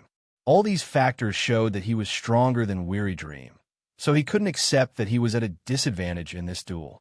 He must have used some kind of method. Date-chung quickly came to another conclusion. Some kind of skill or item that can increase the efficiency of close combat defense. Yes, that must be it. He must have used up a lot of his energy to be able to stay in a stalemate with me. As long as I don't stop attacking, my advantage will increase. Sooner or later, he won't be able to hold on. Logically speaking, there was nothing wrong with his inference. Unfortunately, it was wrong. Tired Dream didn't use any special techniques. He was only using basic physical skills to deal with his opponent. The reason why he didn't reveal any flaws in this disadvantageous battle was very simple. When it came to martial arts, Tired Dream was better than Ida Shang. It was precisely this one step that smoothed out the difference in strength between the two sides and also smoothed out the restraint of weapons in close combat. Date, why are you in a daze? How long are you going to play with that guy? After the duel lasted for a minute, Takeda Tomo was a little impatient. First of all, due to the fast pace and high intensity of this duel, Takeda Tomo's stamina was depleted a little too quickly.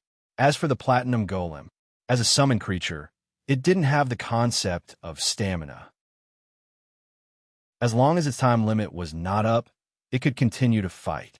Secondly, when Takeda Tomo was fighting with the Platinum Golem, the Shadow King in the distance had already started to prepare other summoning rituals.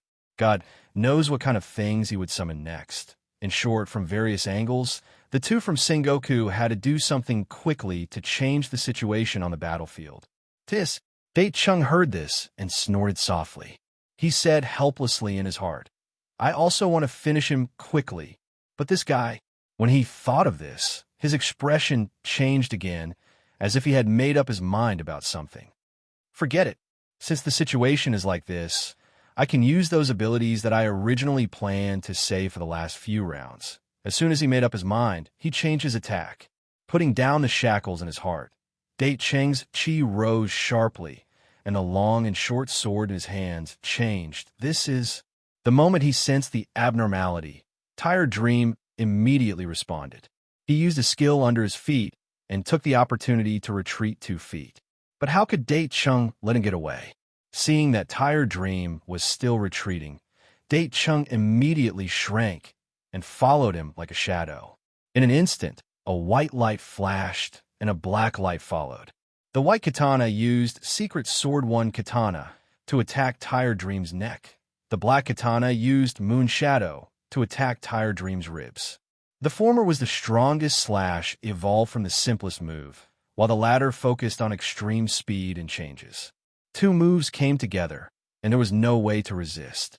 The sword intent was clear, and the martial arts reached its peak. This was an undodgeable pursuit, and it was also a strange move that stunned countless masters. But at this moment, Tired Dream's face was still calm. At that moment, Tired Dream was still spinning with his halberd, and chi poured out. The sword and halberd clashed, and cold stars burst out. Vast and powerful and majestic. At the moment when the two extremes met, time and space suddenly stagnated. The result of an earth-shattering blow was actually. Chapter 1490. Pust. The sound of silk being torn apart brought forth a rain of blood. Date Makoto's moves were deadly, but in the end, he was the one who was bleeding. The white sword uses the profound meaning of Shindo, Ryuka Haruka, and the black sword uses the consummate skill of Shindo Kamiizumi Nabitsuna. The form of holding the tachi in your right hand and the odachi in your left hand is Miyamoto Musashi's Nitten Ichiryu grip in his later years. While Weary Dream was still retracting his moves, he said to Date in a very calm tone, "Looks like you've randomly arrived at a universe where Japanese swordsmen from different eras gather in the free exploration mode, and you've learned a lot from it." When he asked this, the injured Date Makoto was retreating with blood in his mouth, his face full of shock and anger. While he was retreating, he did not forget to take out an item to treat his wounds. Hearing his opponent's question, Date only squeezed out a reply from between his teeth. "So what if I did?" This answer was tantamount to admitting his opponent's guess. Of course, he had no need to deny it in the first place. In the first week of the free exploration mode, many studios had thought of the strategy of finding the most suitable multiverse for players through repeated randomization. For example, it was better for players who specialized in machinery to go to universes with advanced technology. After all, any random training class there could bring them a lot of improvement. As for players who specialized in fighting, as long as they could go to those worlds where martial arts were respected and learn from masters, their improvement in combat power would be twice the result with half the effort. But randomization was something that depended on luck. It was hard to say. There were very few people who could randomly arrive at universes that were compatible with them. Most people's situation was, those who specialized in machinery would be assigned to wuxia or fantasy worlds, and those who specialized in fighting would be placed in interstellar war worlds. For the average casual player, this might not be a big deal. Wasn't it just for fun? But for the professional players, even if they could accept it, the studios would not allow it. Therefore, the most common solution was to re-randomize. The cost of redistributing universes in the free exploration mode was 500,000 game coins, which was about 200 renminbi. For the average player, this was a lot of money to invest in the consumable game, but for the studios, this amount of money was nothing. The cost was even lower in game coins. Furthermore, since Dream Incorporated had a conscience, when they designed this mode.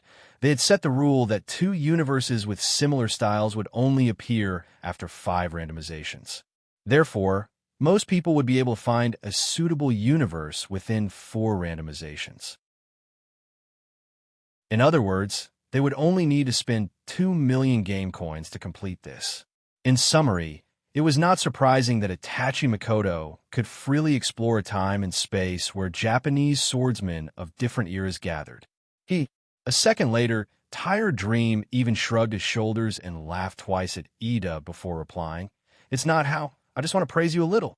He paused for half a second before continuing, "To be able to master the essence of the swordsmanship of 3 sword saints and use such an amazing move. I can't compare to this talent." Oomph. At this time, Ida Shang had already treated the wound on his chest and stopped the bleeding. Hearing this, he immediately sneered and replied, "Aren't you saying this now that you've taken advantage of me, and yet you're still showing off?" "I haven't finished speaking." Tired Dream continued, "Although your talent is above mine, according to my observation, I'm still at a higher level." "Is that so?" Date let out a long sigh. "Phew. Then there's no other way." The implication of his words was, "I have nothing to say to you about this topic. Some things could be discussed, but there were also some things that were useless to talk about. If you didn't understand, you didn't understand." Just now, Tired Dream used his neither fast nor slow speed and skillful, but seemingly clumsy movements to turn Date's gorgeous attack into nothing.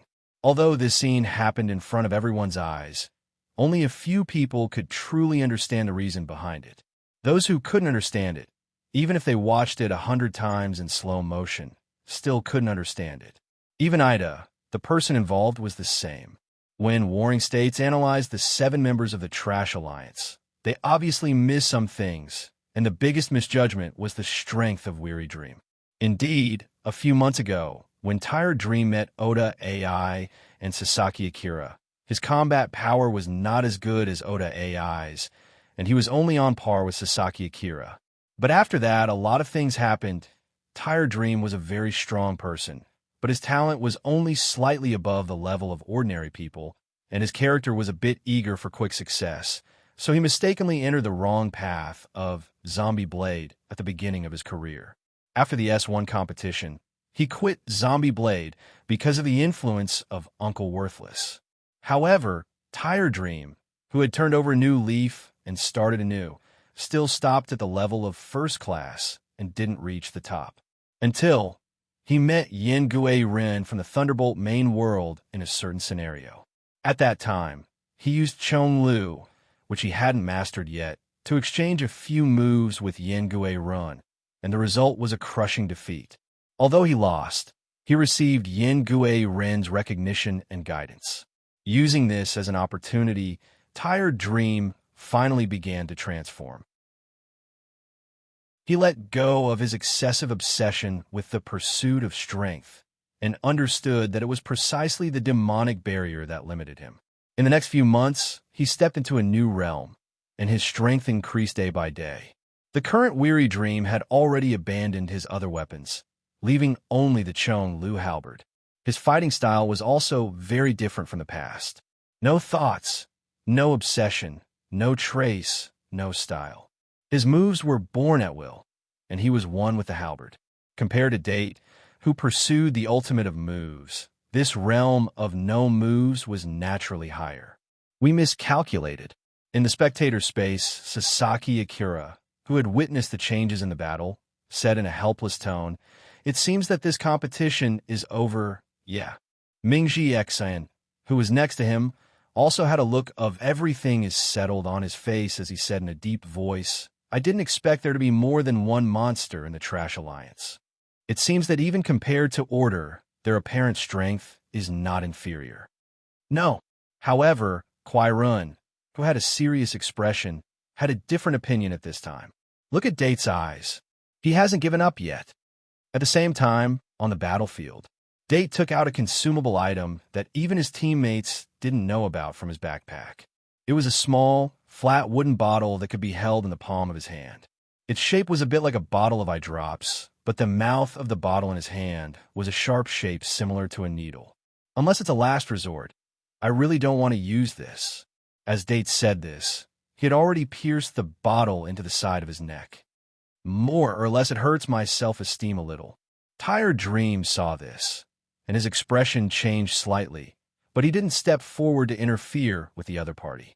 It wasn't that he couldn't stop Date, but at this moment he seemed to see his past self in his opponent. Let me guess. This is a strengthening drug with huge side effects? Tired Dream immediately guessed. Yes, Date replied.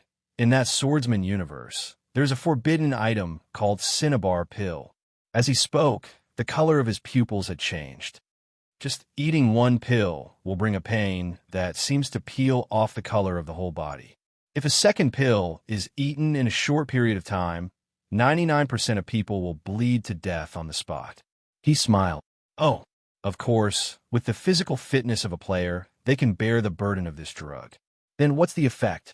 Tired Dream asked again. If only one pill is eaten, it can remove the self-limitation of the brain, but at the same time, it will cause the ability to think and martial arts to become weaker. But if a second pill is eaten immediately, the human brain can surpass its original limit. The previous defect naturally won't exist. When Date replied this, the skin and hair on his body had already faded away from its original color, turning into a silvery white color. But I didn't see you eat the drug, Tired Dream said again. Oh, yes, Date smiled, absorbing through the digestive system.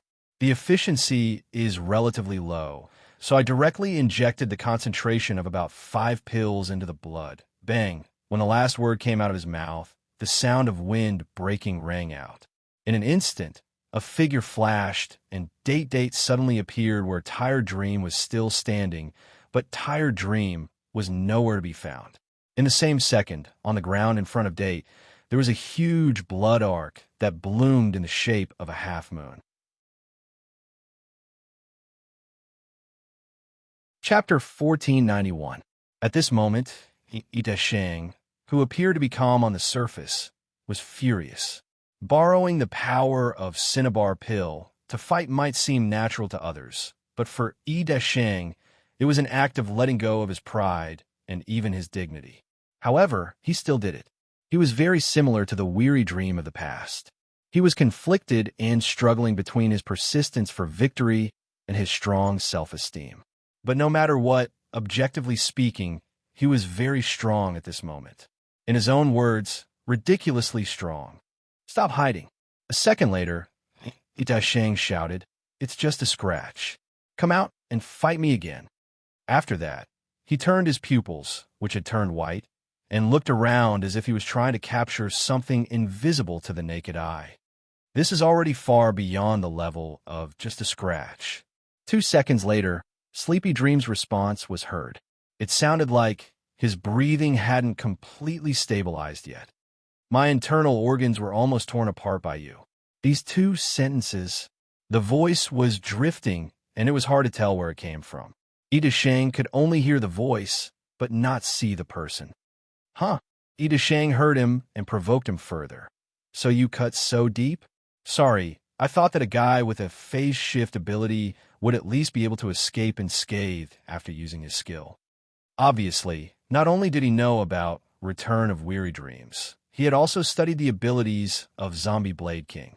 Even though they were 2 different characters, they were controlled by the same player, so it was normal for them to learn similar abilities and techniques after they were retrained. By the way, your ability seems to have improved to the point where you can hide in the phase space for a long time, Shang said as he shifted his gaze to the Shadow King in the distance. But what about your teammates? As soon as he finished speaking, he moved, and the shadow of his blade flashed. His anger increased, and he became even more ferocious. Shang did not know how long the injured Weary Dream could stay in the phase space, and he did not plan to wait. While his physical skills had improved tremendously, he decided to take down the Shadow King first. It was too late to say, but it happened in the blink of an eye. Shang took a step forward and appeared beside the Shadow King in the blink of an eye. The white blade in his hand slashed down like lightning. However, When the attack landed, there was a clang sound. Itachi's sprint slash, which was far superior to Shadow King's dynamic vision, was actually blocked. And the one who blocked him was himself, a figure that looked exactly like Date Sei, whose body had faded into white. He wore the same outfit as him and wielded the same weapon as him. He stood between him and the King of Shadows and blocked his attack. Wah! For an extremely short moment, Itachi hesitated because of the scene before him, but this only lasted for an instant. The unbridled killing intent overshadowed everything, and Ida didn't even need to think about what he was facing as he made his next move.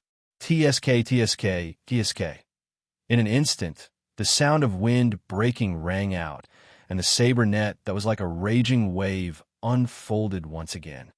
Ha ha! Die for me!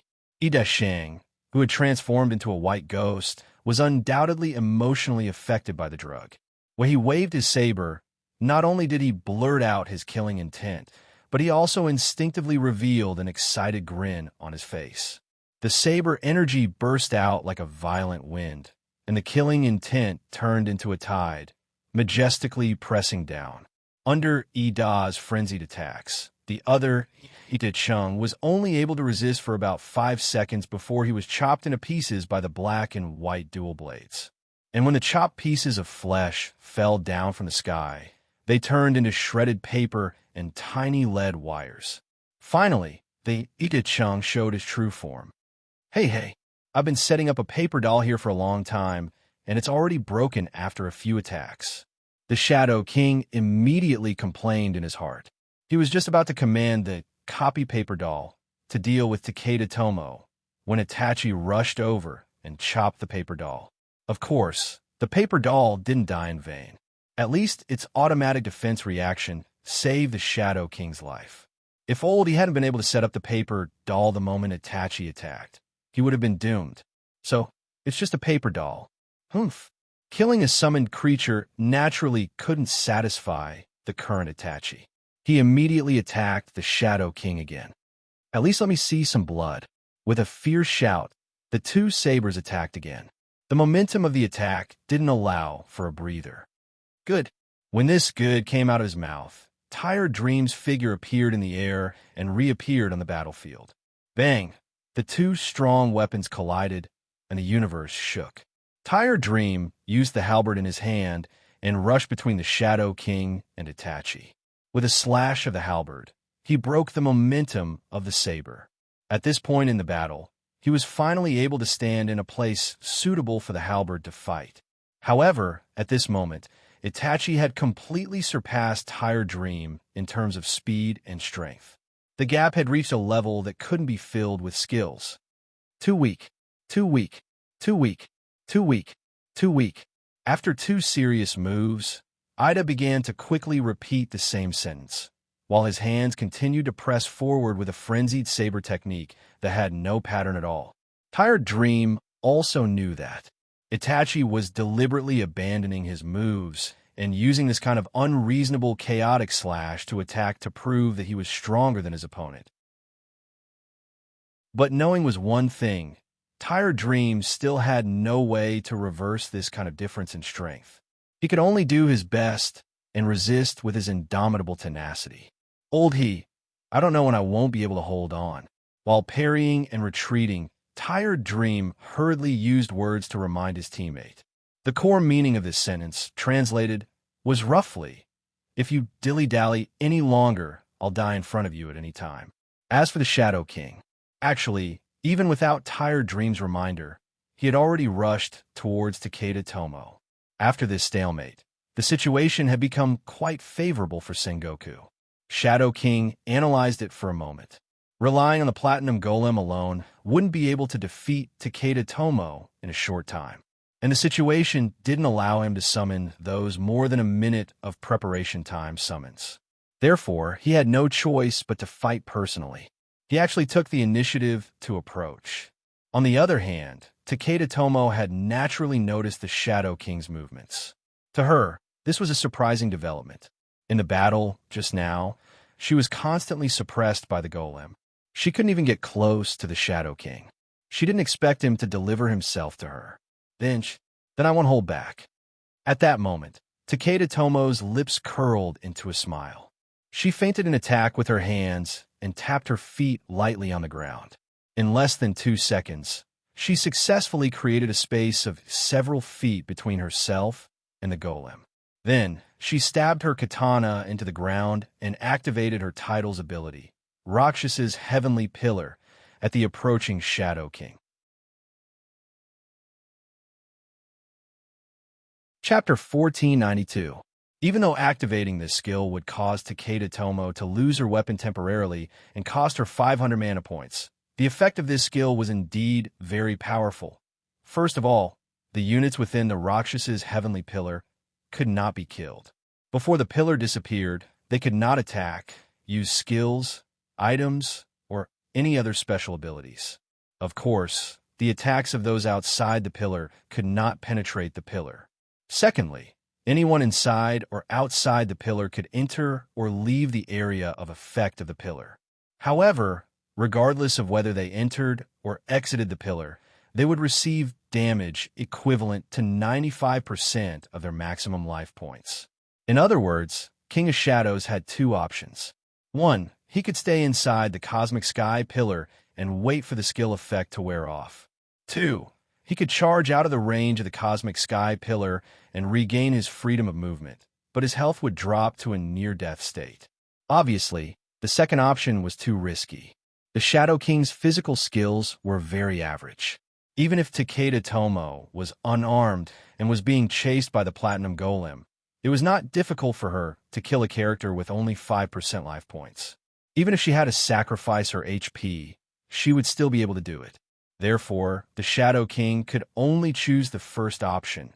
Staying inside the pillar would be absolutely safe for at least 30 seconds. This way, when the pillar disappeared, the Shadow King would still have full HP, even though the opponent might use the 30 seconds to charge up a big move and attack him at the right time. This was a tactic that Takeda Tomo often used, and it was not a secret. With his HP full, King of Shadows had a lot of room to maneuver. No matter what, it was better than running out with only 5% of his HP left. All in all, the Shadow King realized that he was not at a disadvantage. He even felt that Takeda Tomo's use of the skill was a bit of a mistake. It was a very powerful CC skill, but it did not give her any obvious advantage. At most, it could buy her some time. Even the commentators and audience thought that this was a bad move, because if she really wanted to buy time, she might as well use the skill on herself. However, in just 2 seconds, Takeda Tomo used her actions to slap everyone in the face. This is... When the opponent charged towards the Yuan Heavenly Pillar without hesitation, even the usually calm Shadow King was shocked. Everyone could see that Takeda Tomo had lost more than 5% of her HP in the fight with the Platinum Rock Demon. She definitely could not afford the damage to enter and exit the Cosmic Pillar, but she still resolutely rushed into the pillar. The moment he stepped into the Yuan Heavenly Pillar, Takeda Tomo fell to one knee and spat out blood. His face was contorted in pain, but she didn't die. This was to be expected because the units in Rakshas's Heavenly Pillar could not be killed. Even though Takeda Tomo's life points were less than 95% when she entered the pillar, due to Yin Tianju's pillar immortality principle, her life points were instantly reduced to 1%.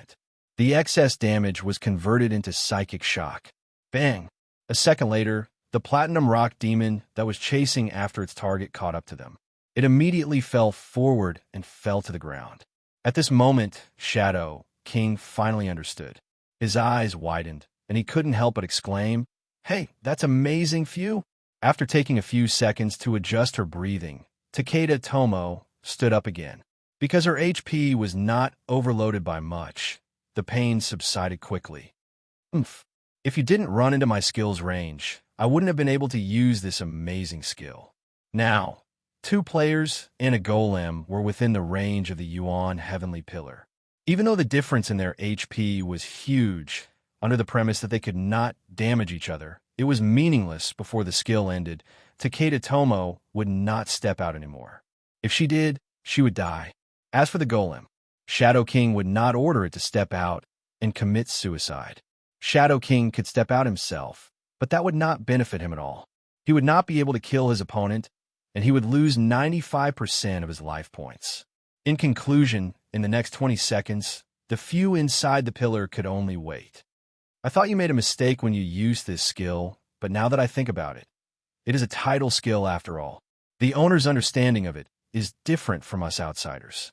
Since he had nothing else to do, Shadow King decided to chat with Takeda Tomo. Even though I know the effect of your skill, the first thing that came to my mind was to use it on myself. He shrugged. But you used the fact that the unit inside the pillar will not die. You decisively sacrificed a large amount of life points in exchange for time and space. You flatter me. Takeda Tomo replied coldly. It was not a quick decision, it was just experience. After all, this title skill has been with me for a long time, and I have used it to deal with many different situations. At this moment, the audience finally realized what was going on. Amazing? It was indeed amazing. If Takeda Tomo did as the audience thought and focused the skill around herself, then she would indeed be able to avoid the loss of life points and temporarily escape from the battle.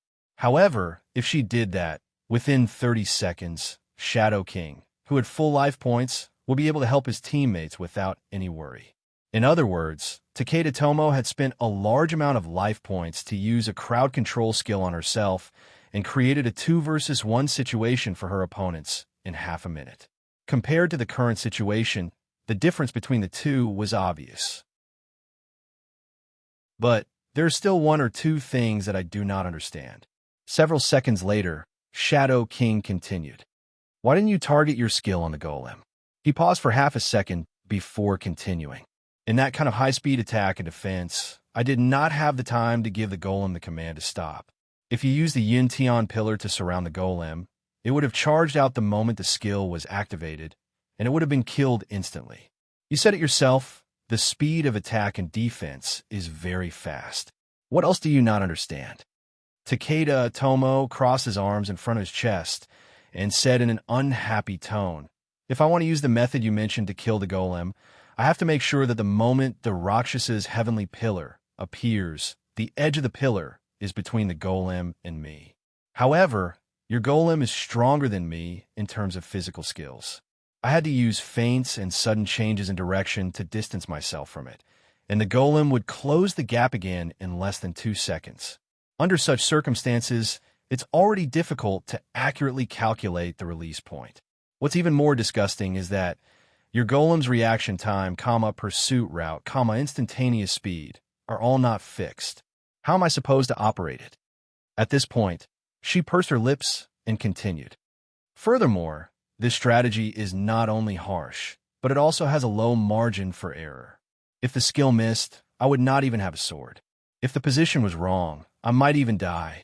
So, it is not that I don't want to kill it, but it is too difficult and too risky. If I had a 50% chance, I would have already done it. Shadow King heard her and nodded. All right. It seems like you have seriously considered it. I was too presumptuous. Takeda Tomo had not only considered it.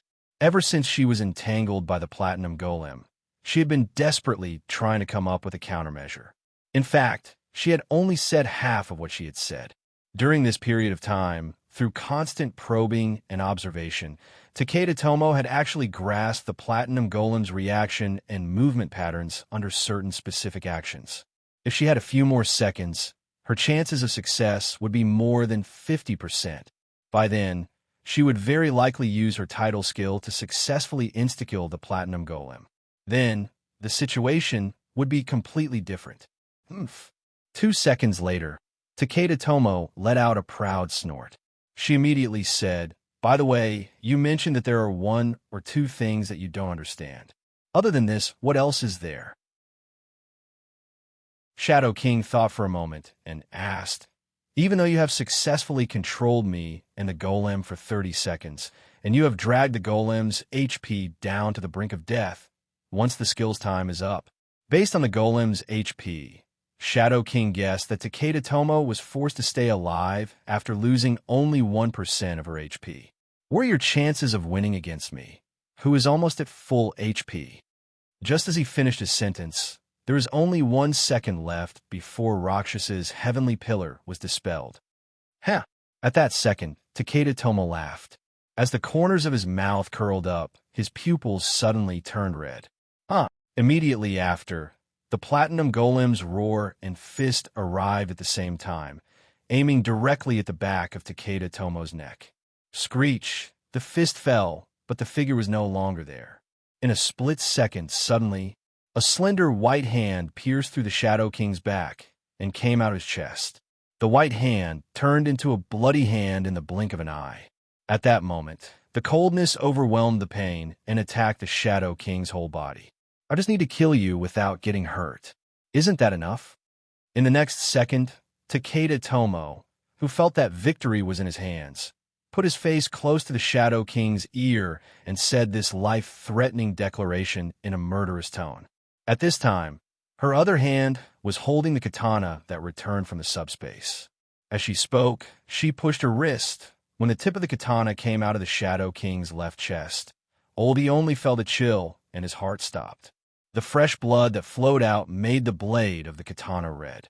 The fatal blow also made Takeda Tomo breathe a sigh of relief. But before she could even exhale, she heard, ta-ta-ta. In the distance, there was the sound of footsteps approaching like the wind. Hearing this sound, Takeda Tomo's first reaction was to pull back her katana and slash at the enemy. Unexpectedly. What? At this moment, Takeda Tomo couldn't pull her katana back. It wasn't until later, when she watched the video, that she realized. At this moment, the reason she couldn't pull her katana back was that the Shadow King, who was on the verge of death and had not completely turned into white light, relied on his fuzzy consciousness to command the platinum golem, who had a low HP, to hold the tip of her katana. For Takeda Tomo, who had already transformed into the Blood Rakshasa state, this kind of dying counterattack could only hold her back for a moment. However, it was this moment that changed the balance of victory and defeat. Whoosh! The tip of the long halberd turned into a whirlwind dragon, and an overwhelming fighting spirit broke through the air. Takeda Tomo, who was a little slower, was hit by the long halberd that came from behind. The tip of the halberd pierced through her armor and body and was unstoppable. Under the push of a steady and powerful force, it kept moving forward. Even the Shadow King and the Platinum Golem in front of Takeda Tomo were penetrated. In a short time, 3 small figures were skewered by the long halberd like mutton skewers. You've worked hard. When Weary Dream's voice fell, the Shadow King had completely turned into light and dissipated, and the Platinum Golem naturally disappeared with its master. However, Takeda Tomo was not completely dead yet. Although she was about to turn into white light and be teleported, a few seconds before the transformation process began, her body that had not yet disappeared would still be skewered by Weary Dream's long halberd. And during this period, Chonglu would suck her blood. As mentioned before, Chonglu could be temporarily strengthened by absorbing blood. The specific strengthening degree was related to the quantity and quality of the blood. Takeda Tomo's Blood Rakshasa transformation had a similar activation condition as Yusuji Hito's Ghost Zen 6 Strikes, which was that it could only be activated when one was on the verge of death. Although this transformation could only increase one's damage and speed, but could not heal one's HP, the principle of Blood Rakshasa was closely related to blood. In general, it was an ability to demonize blood and increase its flow speed. In short, this Rakshasa's blood was of high quality. Chapter 1493. Let's rewind time a little. About half a minute ago, when Takeda Ji rushed into Rakshasa's heavenly pillar, Weary Dream, who saw this scene from the corner of his eye, immediately had the same question as the Shadow King. The question was, when the skill disappeared, would Takeda Ji, who was left with only a sliver of HP, not be insta-killed by the Platinum Golem, who had higher physical skills than her, and the Shadow King, who had full HP at this distance? Everyone was a professional player, a top-notch expert. Instead of thinking that the opponent might not have thought of a countermeasure before acting, it was better to consider other possibilities. Based on the situation at that time, Takedaji was preparing to use some kind of life-risking close-range killer move the moment the Rakshasa's heavenly pillar disappeared was a more reasonable guess. Therefore, even though Weary Dream did not know of Blood Rakshasa's existence, he still decided to capture her. Then, how should he go about this? It should be known that the reason Takedaji was stalling for time was because she believed that her teammate had the advantage in a one-on-one fight. Based on the actual situation, her thinking was not wrong. 30 seconds. Even if it was not enough for Yi Desheng to completely kill Weary Dream, it was enough for him to beat the latter to a pulp. In this kind of situation where he could not even protect himself, Weary Dream actually planned to carry his teammate. This was indeed somewhat inconceivable, but he succeeded, and the method he used was very simple. In the 20 seconds before the Rakshasa's heavenly pillar disappeared, Weary Dream was still fighting and retreating, consciously letting himself wander on the edge of collapse to lure the enemy to pursue him. And Yi Desheng was also very obediently led by his opponent away from the Rakshasa's heavenly pillar. Normally, even if Yi Desheng was inexperienced, he would not fall for such an obvious trick of luring the tiger away from the mountain. However, Yi Desheng, who had taken the cinnabar pill, was no longer normal. Simply put, he was already immersed in the thrill of battle and could not extricate himself. The thought of just a little bit more, and I can cut this eyesore bastard into pieces, was too tempting for the current Ida, causing him to press on his opponent step by step in a selfless manner. As for other things besides killing, they had already been thrown to the back of his mind. Just as the duration of the Een Sky Pillar was about to end, Yi Desheng was lured to a place far away from Takeda Tomo and the Shadow King. Furthermore, because Weary Dream was still retreating and fleeing, he didn't suffer too much during this period of time as his opponent had expected. The moment the Heaven's Pillar disappeared, Weary Dream immediately used Phase Shift, which was already on cooldown. He also used Shadow Dash to rush back. In a phase space, his dash efficiency increased by several times. A distance of over 100 meters was covered in the blink of an eye. Therefore, when Takeda Tomo killed the Shadow King in the form of Blood Rakshasa, he was ambushed from behind by Weary Dream, who had rushed out of the phase space. Of course, in theory, with the strength of a Warring States first team member, and with the blessing of the transformation skill, there is still a way to deal with this attack. It was just that Takeda Tomy did not expect that Shadow King would use his willpower to create a 1-second difference for his teammates before he completely died. In the tournament for the best, 1 second was enough to change many things. Time returned to the present. When Yi Desheng realized that something was wrong and rushed back, the Blood Rakshasa, that Takeda Tomo had transformed and had already been absorbed by Chong Lu. A few seconds later, Takeda Tomo also turned into light and teleported away with an unwilling look on his face. Seeing this, Yi Desheng's anger rose, and his breath shook the heavens. At that moment, he increased the strength of his feet and borrowed the momentum of his forward charge to strike with his dual blades again. The black blade carried a cold and sharp light, while the white blade carried a vigorous fighting spirit. His moves changed 1,000 times, crisscrossing like lightning, dancing with thousands of changes and straight to the point. This was the ultimate two-blade style that combined 3 sword grandmaster schools. Every move and style was exquisite beyond compare, making people gasp in amazement. And Weary Dream, faced with such an ultimate move, he only took half a step back and swung his halberd horizontally, using a basic blocking move that anyone could do. Actually, it was not that he did not want to use more complicated moves to deal with the enemy, but when he swung his halberd, he suddenly realized that he did not have enough strength.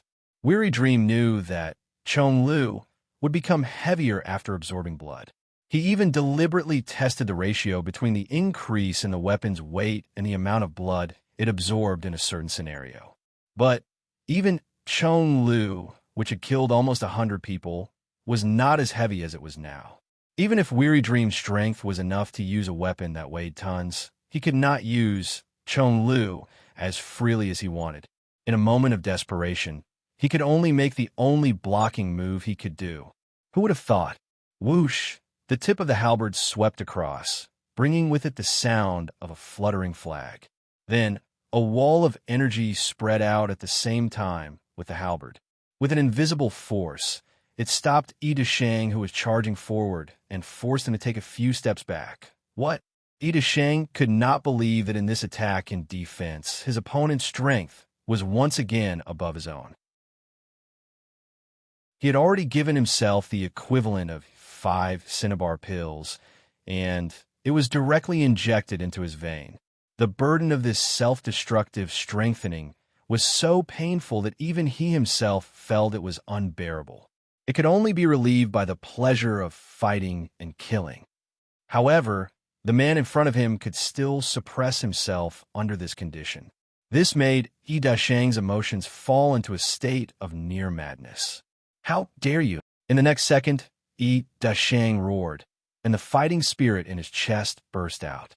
Suddenly, the raging energy spread out like tentacles around his body, dancing. It became an extension of his body. The silver-white figure, the silver-white energy, with pure killing intent, turned into a ferocious beast.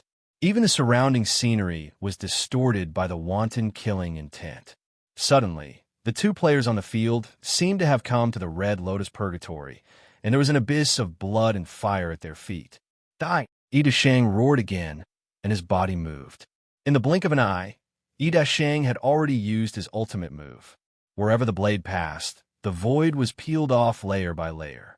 The torn space scattered into scattered red fragments, flying in the air, painting a bloody scene. In the midst of this red, there was also black and white, 2 different rays of light, converging into a line. The combination of the 2 blades shocked the world, shook the sun and the moon, and caused people to be shocked and unable to calm down. Tired Dream also knew that this move, he could not block it, nor could he avoid it. No matter if it was strength, speed, posture, changes, or the power of the move itself, he could not match his opponent. At this moment, the only thing he could rely on was the unknown upper limit of Chong Lu and his own upper limit of the soul's eye. Tired Dream did not know if it was to give himself confidence or simply to help him exert his strength, but when facing this fatal blow, he also shouted loudly. Moreover, he activated his soul's divine power urge. Chapter 1494. An ultimate collision, a supreme confrontation. The moment the 2 swords and the halberd collided, the 2 were unable to defend themselves and could only meet force with force. The moment they collided, a blazing wind rose and the fighting power exploded. When the moves ended, the one who was forced to retreat was, ugh. With a groan, Weary Dream spat out a patch of dark red from his mouth. His figure also flew backwards, temporarily losing his momentum. However, he adjusted quickly. Before the opponent's moves ended, Weary Dream had already pressed his body center of gravity back to the ground and adjusted his posture. As expected, it's still a bit strenuous. Weary Dream thought to himself, the difference in strength is too great. Even if I can block it, I can't avoid the damage. Without much time to think, Yi Dasheng's pursuit had already arrived. Billowing waves of anger turned into killing moves. Weary Dream hadn't made a choice yet. Since he hadn't fallen, he had to fight again. Boom! Another head-on collision between energy and weapon. Faced with such a powerful attack that made one despair, Weary Dream urged his divine power again and swung Chong Lu, once again competing head-on with his opponent. The swords and halberds were silent, and their cries shook heaven and earth. The war god was speechless, and his strength shocked ghosts and gods. This time, Weary Dream was still the one who was pushed back, but his feet didn't leave the ground again.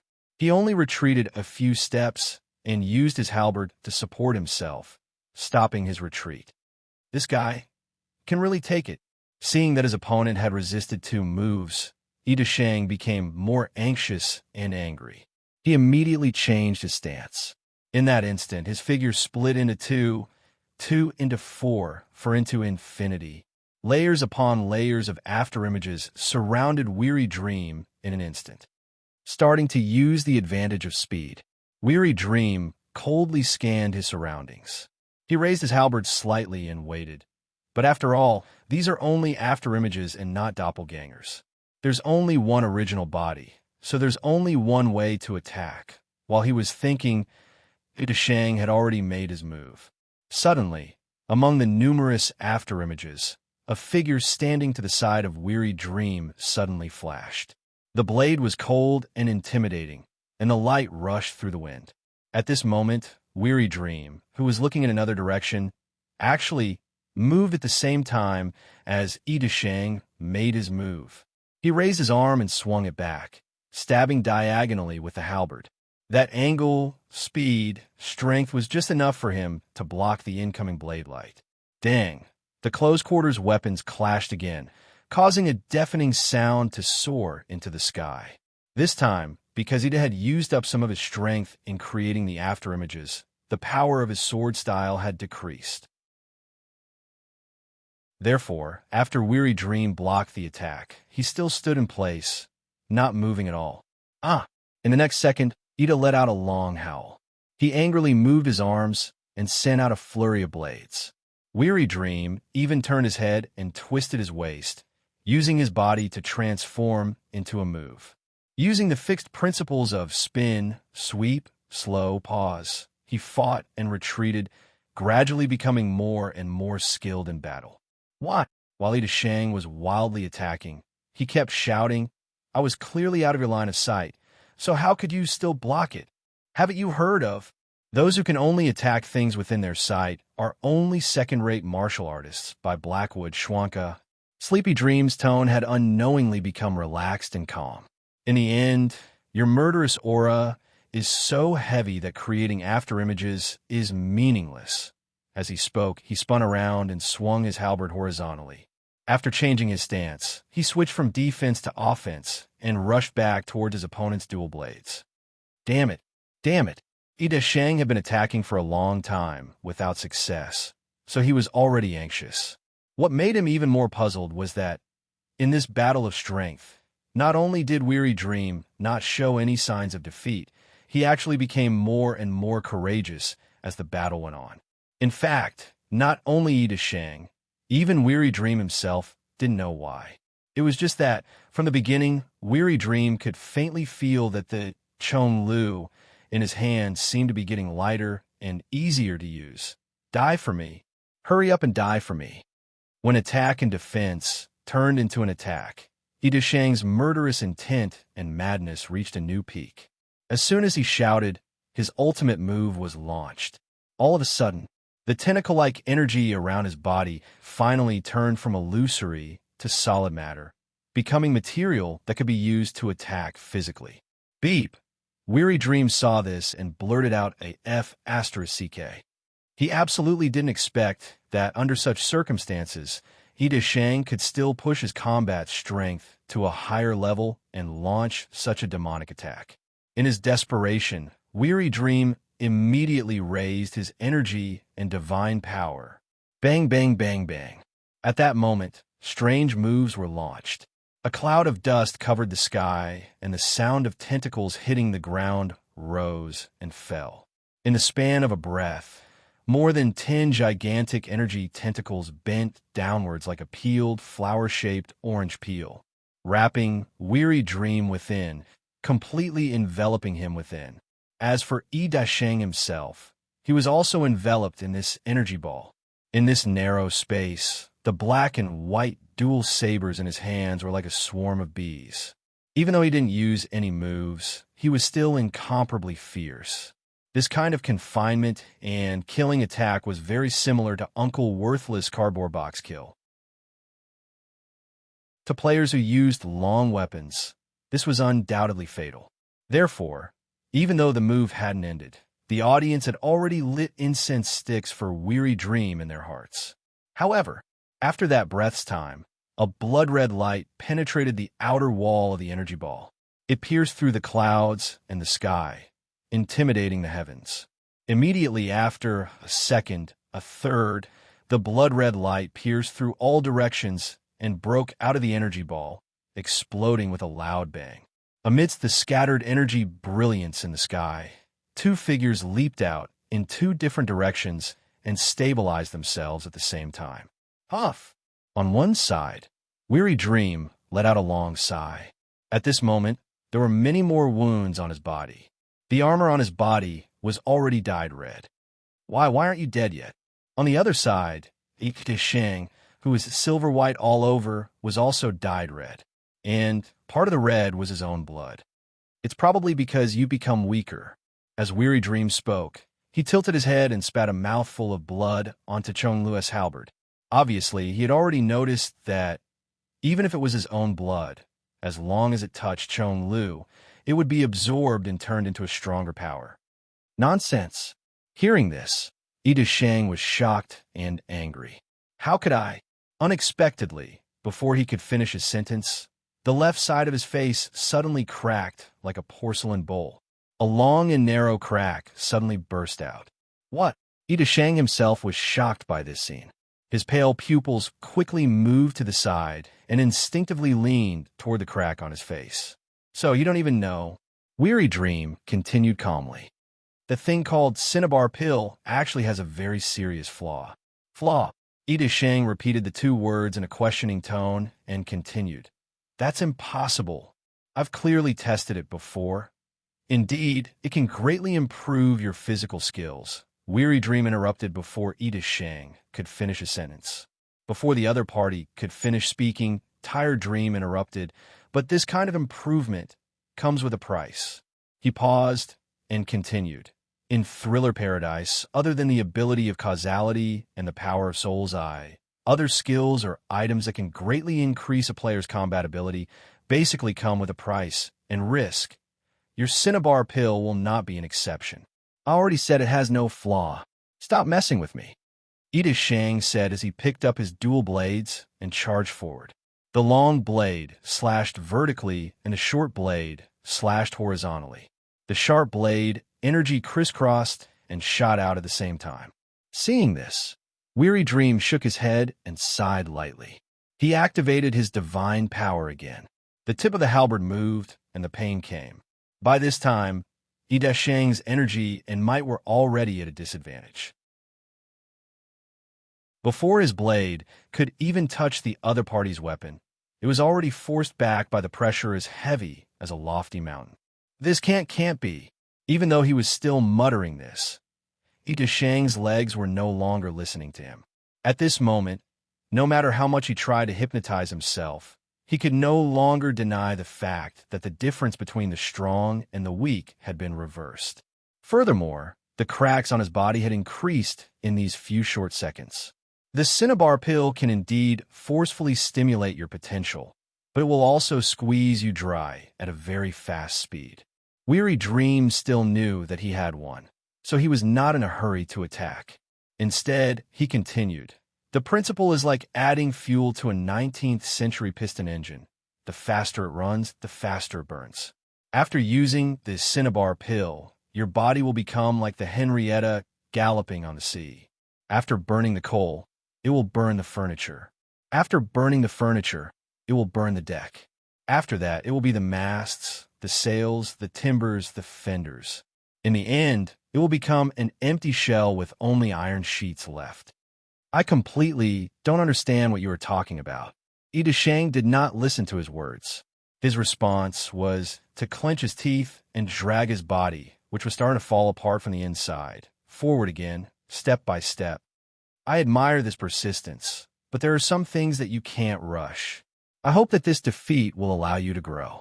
After saying this, Weary Dream raised his halberd and activated his divine power again, taking advantage of the opportunity to give his opponent a final blow. A white light appeared, and the outcome was decided. This lieutenant battle was not only the crucial battle for the Trash Alliance to eliminate Sengoku, but also the battle of the gods for Weary Dream.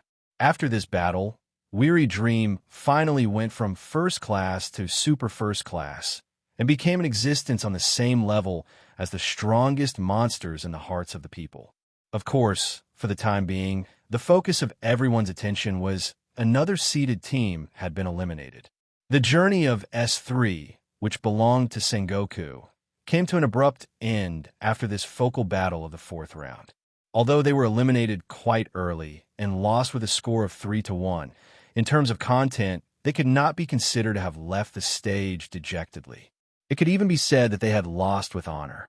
What the people saw and knew was more or less this, but behind this game, there were some things that people didn't know. For example, in this Sengoku team, except for Imagawa Masayoshi and Itachi Mikoto, the other 5 players were all candidates that the people from heaven had bet on. The elimination of Sengoku also meant that the bet with 5 people had come to an end.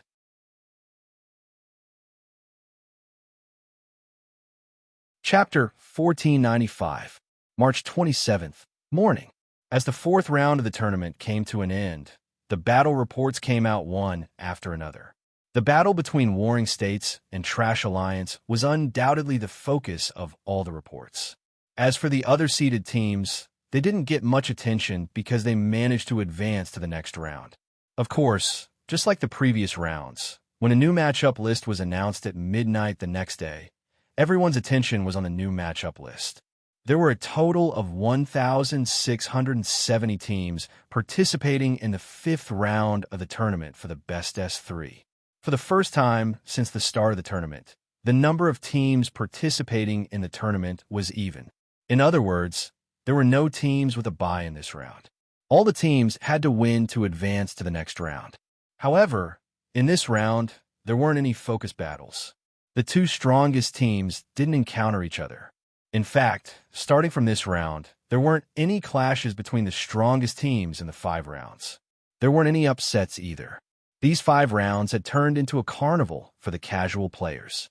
Aside from the teams that were unfortunate enough to run into seeded teams, the battles between the gods of the game could be said to be brilliant and varied. Unlike the victories and defeats of the first-tier teams, the battles between normal players had a different flavor.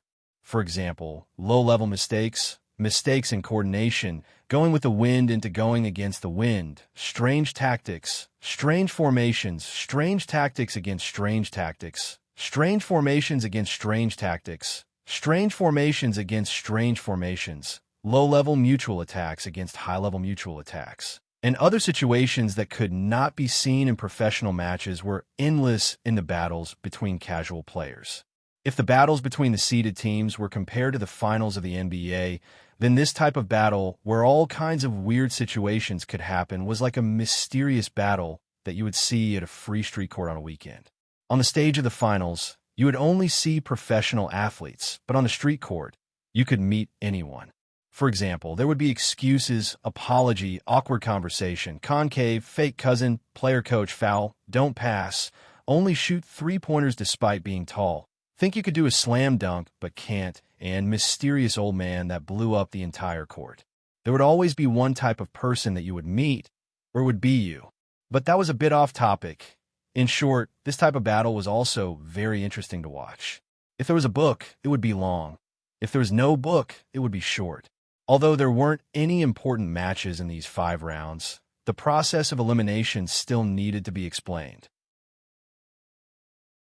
At the end of the 5th round, a total of 835 teams had advanced to the next round. In the 6th round, because the number of teams had returned to an odd number, 1 team had a bye, and the remaining 834 teams were split into halves.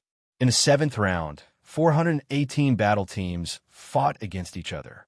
There were no byes. In the 8th round, out of the 209 teams, 1 team had a bye, and the remaining 208 teams were eliminated by half. In the 9th round, a total of 105 teams participated, and 1 team had a bye. Just like that, by the 10th round of S3, there were a total of 53 teams left. Among them, teams made up of professional teams and casual players made up about 50% of the teams. And this was the situation that the Dream Company had hoped for when they set up the competition rules. Even though the final champion of S3 had yet to be decided, from a business perspective, this competition's no preliminaries, all random competition system had already achieved unprecedented success.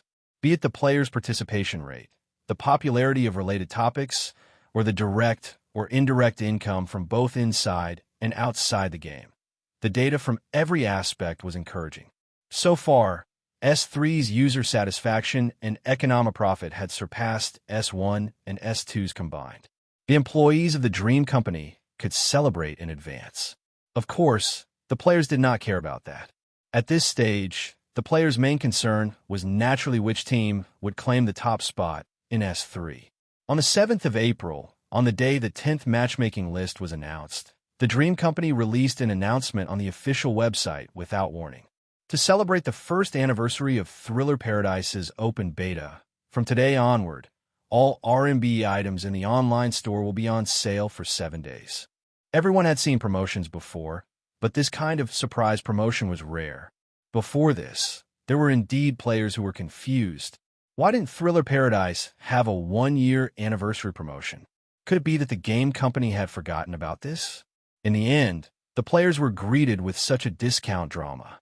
It was as if the game company was using a very perfunctory tone to tell the players, "There's nothing to celebrate on such a day, but since you still remember, I'll give you a discount for the time being." The meaning was unclear. At midnight on the 8th of April, the 10th round started. Perhaps it was because there were no strong teams in the first 5 rounds, or perhaps it was because the number of teams was indeed too small. In any case, due to some reasons based on probability that I did not understand, and I was too lazy to go into detail. In this 10th round, strong teams came out like a geyser. First, the Trash Alliance went up against Hyodei. Yes, the Hyodei grooming group, led by Atobi-sama, was now a rising studio. This time, they had easily eliminated 3 teams from second-tier studios on their way to the next round. From their actual performance, Hyodei's power was not to be underestimated. Secondly, there was the battle between Regulation and Star. Even though Star, who had lost Brony, had lost a large part of their power, they were a studio whose mission was to cultivate Star players and sell them to the public. It would be difficult to gather 7 top players, but gathering 7 top players with potential was not a problem. Combined with the luck factor of this competition, it was not surprising that they were able to make it to this round. But their luck had probably come to an end this round when they ran into Regulation. Then, there was the battle between Jianghu and Wind and Cloud.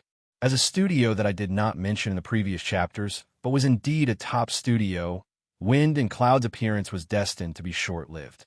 For the readers, it was obvious who would win this round, but for the novel's audience, this was still a very interesting match. With regards to other teams from studios similar to Wind and Cloud, even though there were a few teams that ran into each other in this round, unfortunately, they did not have much interaction with the main characters of the book.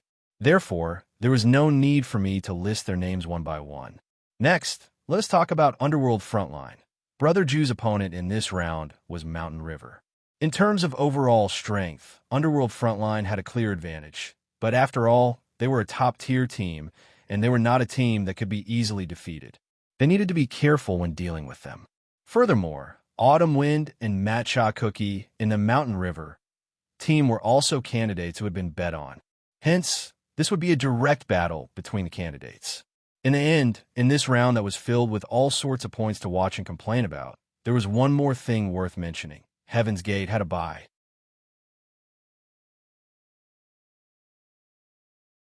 Chapter 1496. The match will start in 30 seconds. When the announcement was made, 2 players entered the arena. The 10th round of tournament for the best S3, Underworld Frontline versus Mountain River, had officially begun. On Mountain River's side, Autumn Gust was the vanguard. On the other hand, Feng Bujue was the vanguard for Underworld Frontline. Thunderlight versus Mad Devil, the highly anticipated battle, was about to begin. 5, 4, 3. When the countdown began, the 2 players on both sides of the barrier had not moved. The difference was, Chiu Gale had already gotten into her battle stance with a serious face, but Feng Bujue still stood there with a lazy expression and his hands in his pockets. 2, 1, fight! The battle began. In that instant, lightning flashed where Chiu Fengso was standing. Her figure instantly disappeared, leaving the audience's line of sight. Crackle! In less than half a second, with a tearing sound, Autumn Wind appeared before Feng Bujue, as if teleported, and threw a punch at the latter's face. Even Xiao Fengse himself didn't expect that this punch would actually hit. The fist that was filled with electricity landed squarely on Brother Ju's face, creating a loud boom. Of course, this was not because Brother Ju was thick-skinned, but because of the friction between the two of them. It was because of the friction between the two of them that this kind of commotion could not be caused by normal physical contact. Xiao, after being hit, Feng Bujue was sent flying like a ball. His head was like a ball, and his body was like a chain. Even though he had the protection of energy, it was impossible for him to be unaffected by a punch to the face. Therefore, when he was still in midair, his nose started to bleed. What's going on? You might not believe it, but at that moment, Autumn Gust, who had landed his attack, started to panic. This kind of probing attack that only used 70% of my speed and 50% of my strength actually landed. In those short few seconds, Xiaofeng's brain was also thinking quickly. Could it be that my current speed has reached the point where Feng Bujue can't react in time? He quickly dispelled the thought. No, impossible. This guy must be pretending. He must have seen through my plan before I made my move. I held back my strength in this attack so that I could deal with all kinds of unforeseen events after I closed in. So, he purposely took a hit from me to lure me into using my full strength in the next attack and reveal a flaw. Thinking to this point, he had already stepped on the ground and advanced, giving chase. However, he still left himself the strength to change his moves. Sizzle. Even at 70%, the speed of the Thunderlight was still faster than Brother Ju's speed. He reappeared and threw out another lightning fist. This time, Xiaofeng's target was Feng Bujue's 17th vertebra, the 10th vertebra. When the fist arrived, the finger protruded slightly, adding a penetrating force, increasing the destructive power of the fist by another level. Bang! In the end, this attack actually hit him again. Brother Ju, whose vertebra was hit, immediately turned pale and spat out a mouthful of blood. His body was also slowed down by his opponent's attack, and he fell to the ground. TSK. I won't fall for it. Xiaofengse had succeeded once again, but his mood was getting more and more irritated. He thought to himself, before you turn into white light, I won't take the initiative to change my move. If you want to continue acting, then let's continue acting until you die. Having made up his mind, Xiaofeng immediately launched a series of attacks. Since the rhythm of his attacks was effective, he just needed to maintain it. Why should he change his moves when he had the advantage? Thus, a series of sizzle, sounds of electricity breaking through the air could be heard. Xiaofeng kept moving and attacking. The speed and strength of each attack were similar to his first attack, but the angle and movement of his attacks were slightly different. Even though this kind of attack was not fatal, the damage was real. After this happened more than 15 times, Feng Bujue's life points finally reached the bottom. Without a doubt, Brother Ju would not die like this. Thus, the change in the battle was at this moment. All right, that's enough. When the voice rang out, Xiaofeng's punch missed. He wasn't surprised by this. In fact, this made him heave a sigh of relief. What's wrong? Can't hold on anymore? Xiaofeng turned his head and looked at Feng Bujue, who had dodged his attack for the first time since the start of the battle. He laughed and said, I knew it. You purposely let me hit you. Now you're at a disadvantage, aren't you? Brother Pai, you're still the same. Feng Bujue also laughed and replied, You only know one part of it, but not the other part. Brother Pai? Xiaofeng heard, and the corner of his mouth twitched. He obviously knew that his opponent was joking, and he was waiting for him to reply with, What do you mean by Brother Pai? Thus, he simply said, If I'm not wrong, after 2 or 3 more sentences, you'll have to call me Brother Lei, right? After being exposed, Feng Bujue did not look embarrassed at all. He calmly continued, All right, I'll stop joking around. Let's talk about something serious. He paused. About the part about purposely letting you hit me, your guess is correct. But about my motive, you're most likely wrong. Xiaofeng saw that his brother Ju was just standing there without any signs of him using any healing items or skills, so he was not in a hurry to attack. He paced to the side, looking for an opportunity while he continued to talk to his opponent. Then tell me, what's your motive? I'll tell you your guess first. As Feng Bujues spoke, he used his thumb to wipe away the blood on his face. His action was as casual as wiping away the leftover cream after eating a dessert. Do you think that my actions were to lure you into using your full strength so that I could finish you off when you didn't hold back? TSK. After his thoughts were exposed, Qiu Fengse grunted unhappily, but he didn't deny it. Haha, don't give me that expression. Feng Bujues shrugged and laughed. Who told you to keep using the same attack pattern? It's too easy to expose your intentions. All right, stop trying to be mysterious. Qiu Feng and Brother Ju were quite close, so he had nothing to be embarrassed about. You're trying to say that I guessed wrong? Wrong. Feng Bujues did not wait for Qiu Feng to ask and continued. Actually, my real goal was for you to beat me to the point of near death. He paused for half a second before continuing. So, if you can keep using the same attack pattern to deal damage to me, it'll save me a lot of trouble. If you keep changing your attack pattern, it'll be difficult for me to control my health. Once that was said, Qiu Feng's expression changed.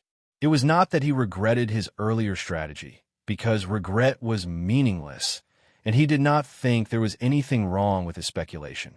What really made Qiu Feng's expression change was when Brother Ju said the second half of the sentence. Qiu Feng already knew the purpose of the opponent's health control. Qiu Feng opened his mouth to say, are you going to use some kind of skill that can only be used when I'm near death? Huh? Feng Bujues laughed wickedly and replied loudly. As expected of you, your brain works quite fast. Whoosh! The moment the word fast came out of his mouth, the sound of an energy explosion was heard, and a blood-red color shrouded Feng Bujues' body. First is Blood Rakshasa. Brother Ju, who had successfully transformed, opened his arms as if to show off his new form, and said loudly. This scene made Takeda Tomo, who was watching the live broadcast in the club's conference room, shocked. Qiu Feng was calm. His brain was indeed fast, and he quickly grasped the key point in Brother Ju's words. You said, first? Huh? Feng Bujues did not answer, but he laughed evilly and continued. Then is God's Do Chi, armament hockey. After that, the Do Chi around his body changed qualitatively, and the blood-red energy became thicker and more textured than before. Beep! This time, the other eliminated player, Great Brahma, who was watching the battle, could not remain calm. He directly shouted in the conference room, but of course, because there were other people in the room, the word was blocked. You? When Qiu Feng saw the second transformation, he basically concluded that it was not over yet. Finally, sure enough, in less than 2 seconds, Feng Bujues spoke again. His ultimate martial, Azura transformation. After this move, Brother Ju's skin turned black, his hair turned into flames, and a demon mask appeared on his face. In addition, there was a dark golden energy that mixed with the already thick blood-red color around him and fused together to form a fierce and violent magical energy. Needless to say, the audience who saw this scene was also stunned. In that case, I won't ask you how you managed to achieve this half-human, half-ghost transformation. Autumn Gus stared at Brother Ju for a few seconds, and then she grumbled, I just want to know why you have to use this in the battle with me. This was a good question. It was obvious that Feng Bujues deliberately chose to use this 3 transformation in the battle against Qiu Feng. If he simply wanted to show off his skills, he could have used it in any of the previous 5 rounds. After all, it was used for HP control. Do you still need to ask? In less than a second, Feng Bujues' reply came from under the demon mask, and his tone revealed a sense of righteousness. The previous few rounds I met were all strangers, and they have no grudges against me. And they are also casual players, so why should I leave a psychological scar on them? So, I have a deep grudge against you? Qiu Feng narrowed his eyes and thought. No, Feng Bujues answered, but we are familiar with each other. You specialize in messing with people you know, right? Xiao Feng asked again. Sigh. Friendship is only one aspect. Feng Bujue replied. Another aspect. After all, this is a battle that we haven't had in a long time. He paused. Since we want to show off, we should find a bigger platform. Fine, fine, fine. Xiao Feng rolled his eyes helplessly and said, Then let's see. Suddenly, his pupils really did turn white and gradually filled with a white light. Who is going to show off who? Shocking words, shocking changes. Before Xiao Feng finished his sentence, his body had already leaped forward and melted into the white light. 30 million volt Thunderbird. His shout reverberated in the air like waves. His body was synchronized with the lightning, spinning around Feng Bujue at high speed, but it was impossible to see him with the naked eye. And his move, when the shout was heard, had already closed in on Brother Ju's neck. Whoosh! Bang! The blue stream of light produced golden sparks. In the explosion, a lightning bird faster than the speed of sound exploded behind Feng Bujue's neck. However, before the light disappeared, Brother Ju's voice was heard. It's just 30 million volts. It can't even penetrate the fighting energy that flowed out of my body unconsciously. He reached out and touched the back of his neck. It's like throwing a flame into the sun. The level of energy is too low, so don't try to use energy attacks. It's better to use physical methods. I don't need you to remind me. Without waiting for Brother Ju to finish his sentence, Xiao Feng's move had already arrived. The moment Xiao Feng appeared, he was already beside Feng Bujue, and he was in midair. At that moment, his whole body was surrounded by lightning. His body slanted, his right leg straightened, and his left leg bent. The lightning poisonous dragon drill was definitely going to hit.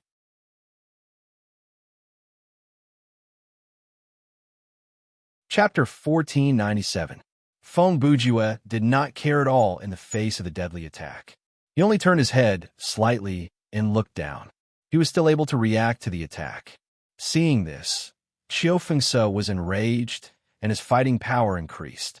He shouted in the air and his attack power increased by 30%. Dang! ZZZZ. In the next second, there was an explosion. It was the sound of metal hitting metal, accompanied by the sound of electricity surging. Although Feng Bujue used one hand to block his opponent's kick at the beginning, the kick did not stop there.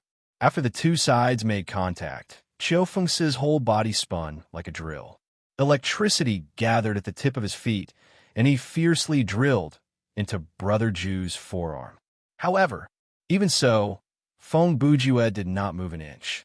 His arm did not move an inch, and he stood firmly in the same place. You are indeed powerful. While being on the defensive, Brother Ju could still speak in a rather relaxed tone. But your limit is still there. He paused for half a second before continuing. I believe most of the experts will be able to see through what kind of trick you were playing. TSK. While Brother Ju was speaking, Xiao Fengse's drilling force was gradually weakening. He knew that if he waited any longer, his ankle would be caught. Therefore, he spat and exerted force on his feet again. He gave a hard kick and flew away. At the same time, in the spectator space on the side of Hell Frontline. What kind of trick is he talking about? Snow had always been a person who asked questions when he did not understand. Therefore, when he heard Brother Ju's words, he immediately asked the masters around him. It's nothing special. Xiaoling thought quickly and was the first to reply. Basically, he's saying, Xiao Fengse's fighting specialization is too weak. Huh? When Snow heard this, he was even more confused. But in my opinion, his physical ability is already very shocking. Whether it's speed or destructive power, he is at least one of the top masters. Speed and destructive power aren't necessarily increased by fighting mastery. Ruo, you reminded him again. As soon as these words came out, Snow immediately had a flash of inspiration. He seemed to understand a little. Oh, so he is, as a sorcery specialist player, to be able to evolve such a combat style is indeed impressive. On the battlefield, Feng Bujue saw that his opponent had temporarily retreated. So he continued, most people who practice spiritual type abilities are inclined towards long range, control, high damage, or support. But you've taken a different path and embarked on the path of self-enhancement. He tilted his head, and his tone carried a hint of praise. Before this S3, even I would have never thought that a person with a B-rank fighting mastery could rely on the spiritualism enhancement style to obtain close combat abilities that are not inferior to or even surpass an S-rank fighting mastery. Sizzle. As Brother Bujua spoke, he heard the sound of thunder and saw a flash of lightning. Then, Xiofengse reappeared and stood still. He looked at his opponent and said with a smile, "Oomph. I guess your next sentence is going to be a but." The two of them were indeed quite close. He had guessed correctly. Hearing this, Feng Bujue's face under the devil's mask also revealed a knowing smile. But, as if he wanted to cooperate with his opponent, he said these two words with perfect articulation and paused for a moment before continuing. "This style of yours also has a fatal flaw. Simply put, because your fighting mastery is not enough, you are unable to fully control your extreme speed and destructive power. Phew, I really have to hand it to you." Xiofengse let out a long sigh and continued. "In terms of speed, I have the advantage, but not only can you defend against my attacks, you can also see the problem with my body." Of course, Feng Bujue could see that even if Xiofengse's movement and attack speed were slightly faster, in terms of dynamic vision and reaction speed, Brother Bujue was still better.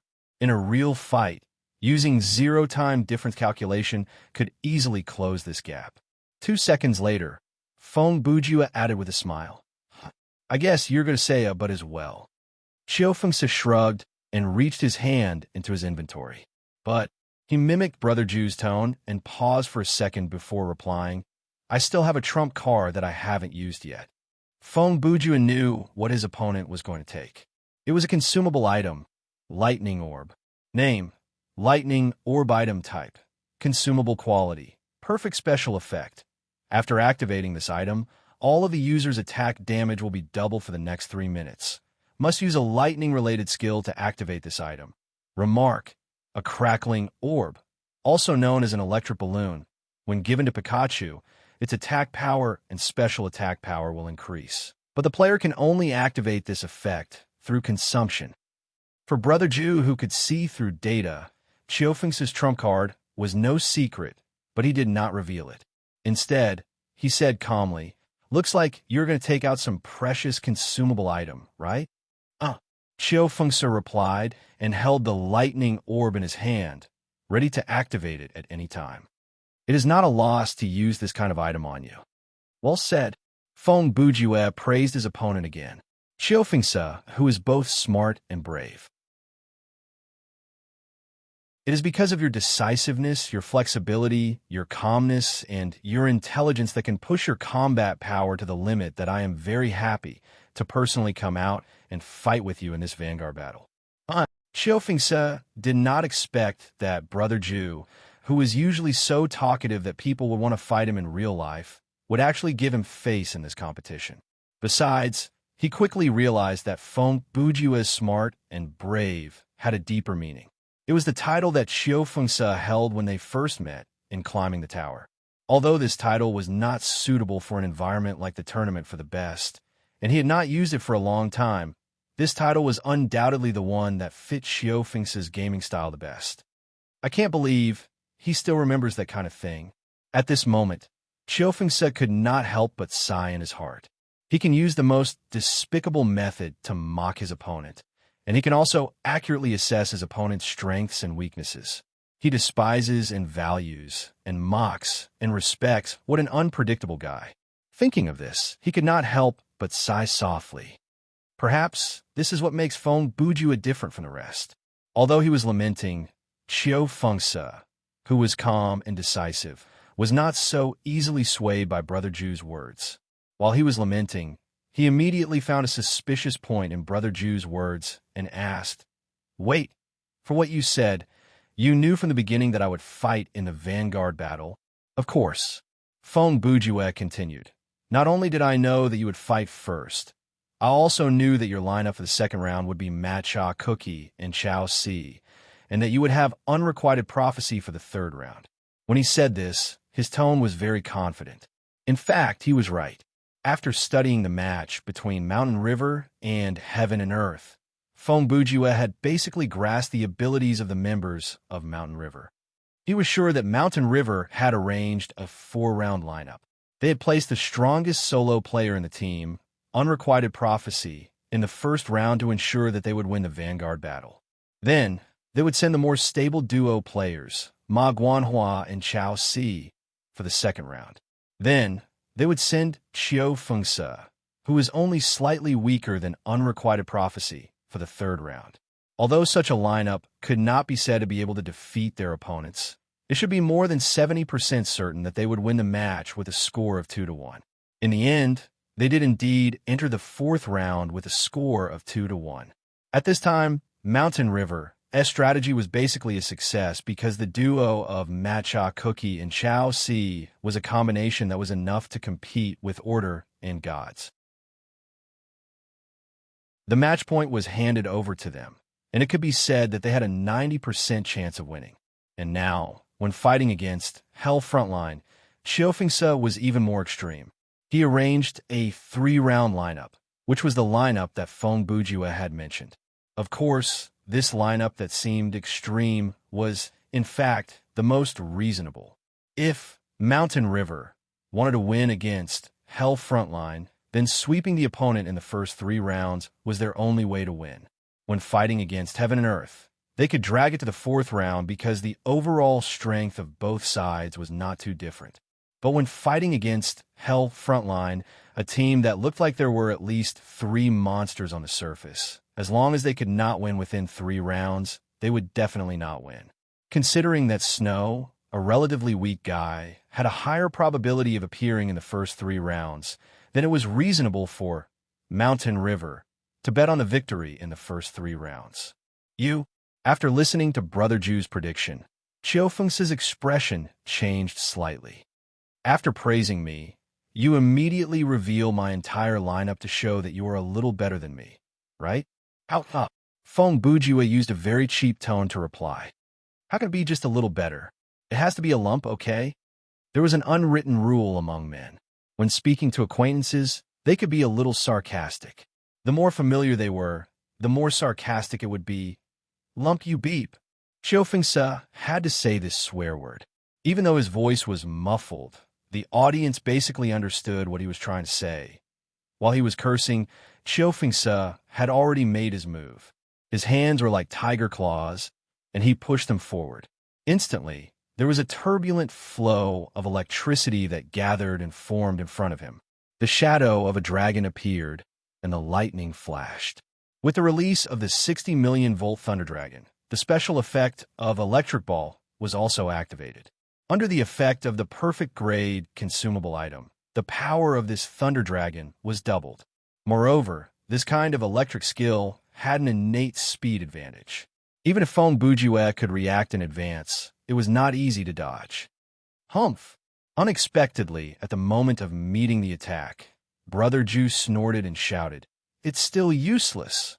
When he shouted, the Thunder Dragon had already arrived. Feng Bujue did not dodge. He used a front kick and accurately kicked the chin of the Thunder Dragon, causing the whole dragon to change direction and fly up into the sky. Then I'll fight until it's useful. Although Qiu Fengse's move was broken, his fighting spirit did not decrease at all. Instead, he became more and more courageous. In an instant, a pair of giant lightning wings quickly condensed behind his back, causing him to float in the air. The lightning wings spread in anger, and its power spread in all directions. His body moved again, and his speed reached its peak. Qiu Fengse, who had gained the ability to fly, once again turned into a white light and disappeared from everyone's sight. BZZT, BZZT, BZZT.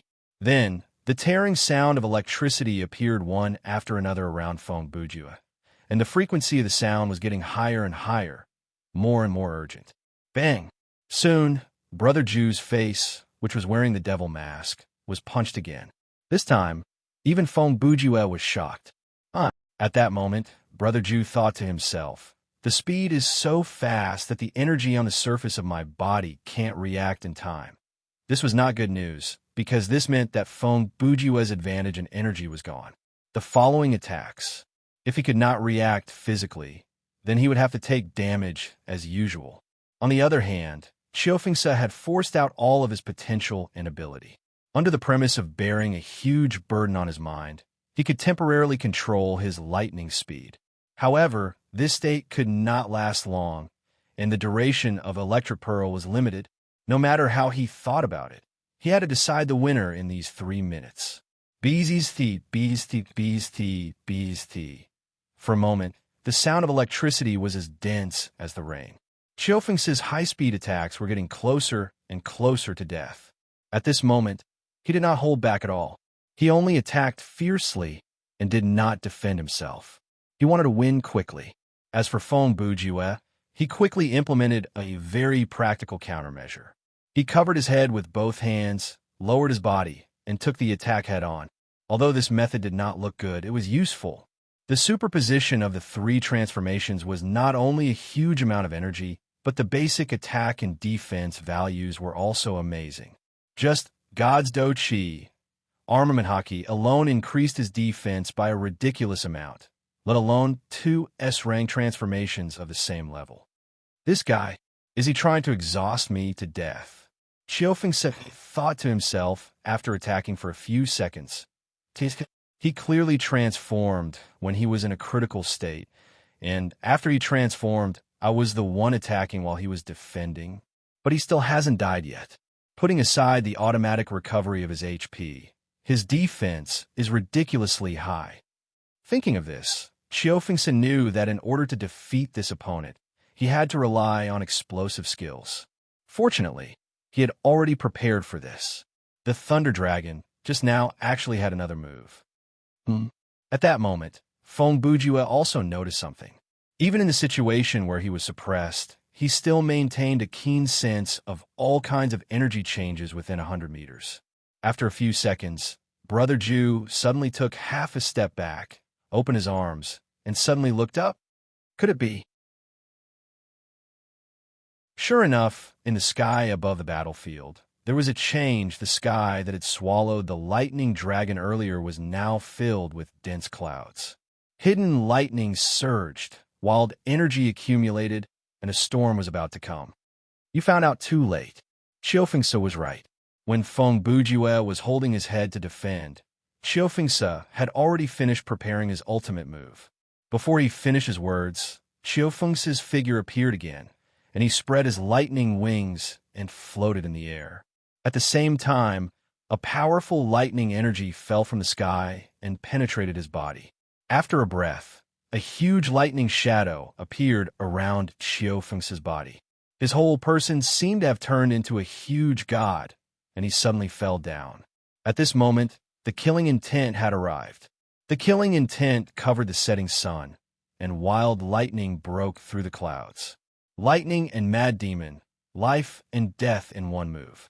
One of the strongest lightning-type skills, 200 million volts Thunder God, descended from the heavens and struck down.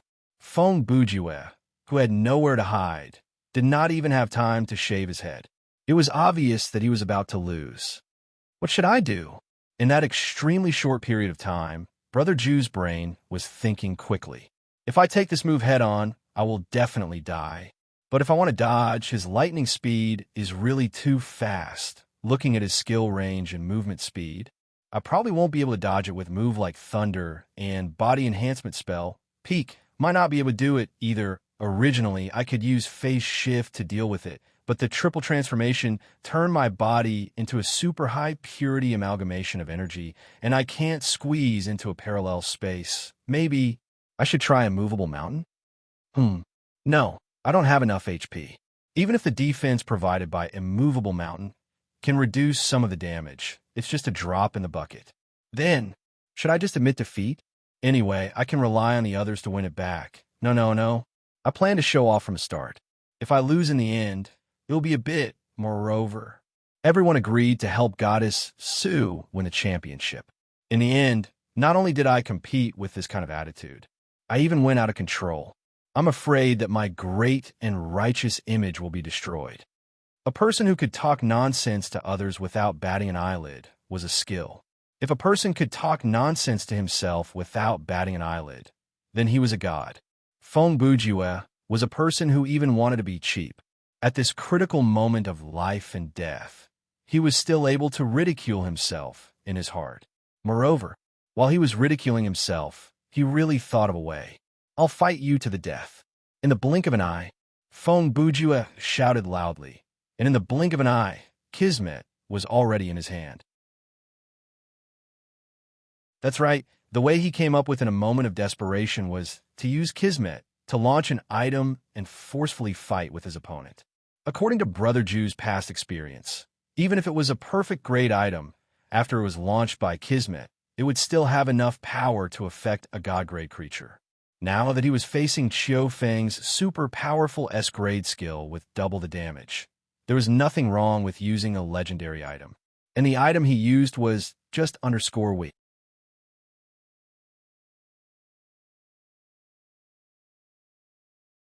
Chapter 1498.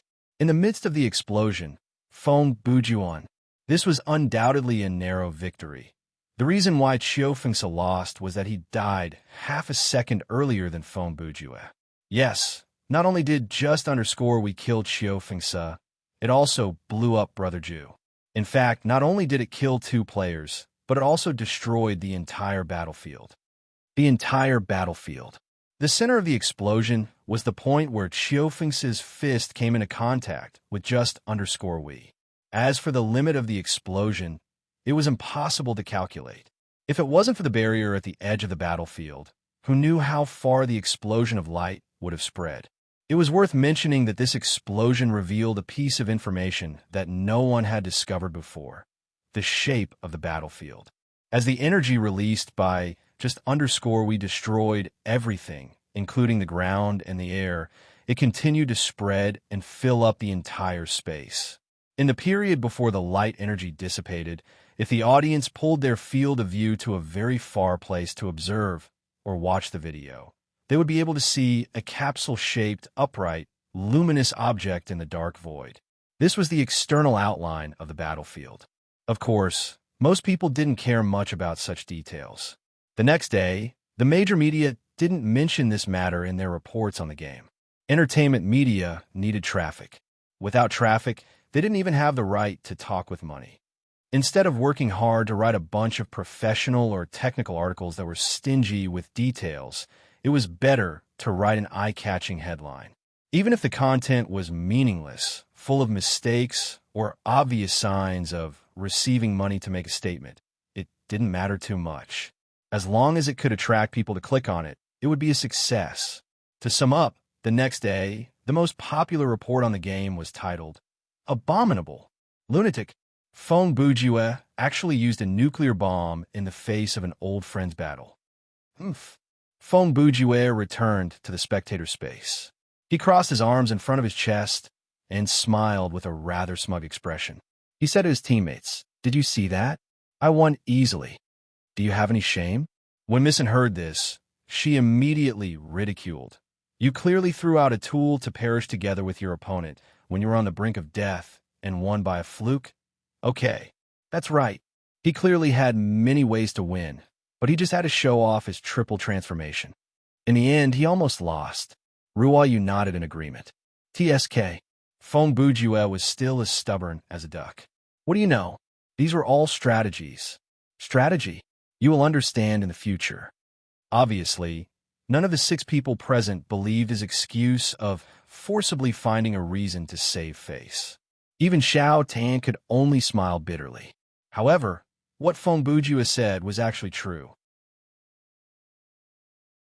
During the match, when Qiu Fengsa asked him why he had to use this tactic against him, Brother Ju didn't tell the truth, but his shameless answer convinced Qiu Fengsa and the audience. After the match, when he was ridiculed by his teammates, Fong Bujue explained his true intention, but no one believed him. As a person, it was really difficult for others to see through him even if he wanted to. The match will begin in 30 seconds. Although the system took a long time to repair the battlefield, it was still completed within 5 minutes. As the system voice rang, the second match, Battle of the Pillars, started on time and entered the preparation phase. Just as Fong Bujua had predicted, Mountain River sent out Matcha Cookie and Chao Si for this match. Since Brother Ju had already predicted the opponent's lineup, he naturally chose a lineup that was specifically designed to counter the opponent's lineup. That was Parting Rain and Flower on the Rock. In other words, the traditional combination of Sword Master plus Healer against the new combination of Super Workmanship Specialist and half Summoner and half Sorcerer. In terms of the diversity of battle tactics, strategic changes, error tolerance, and other factors, the latter had the absolute advantage. On the way to level up, Mountain River, Matcha Cookie, and Cho Si had repeatedly proven that the combination of non-mainstream specializations and compound abilities was often miraculously effective against those old-fashioned combinations. In some extreme situations, the weaker party could even win against the stronger party. Even so, Fong Bujua still sent out Ruo Yu and Hua Jian. It was obvious that he had a card up his sleeve for this match.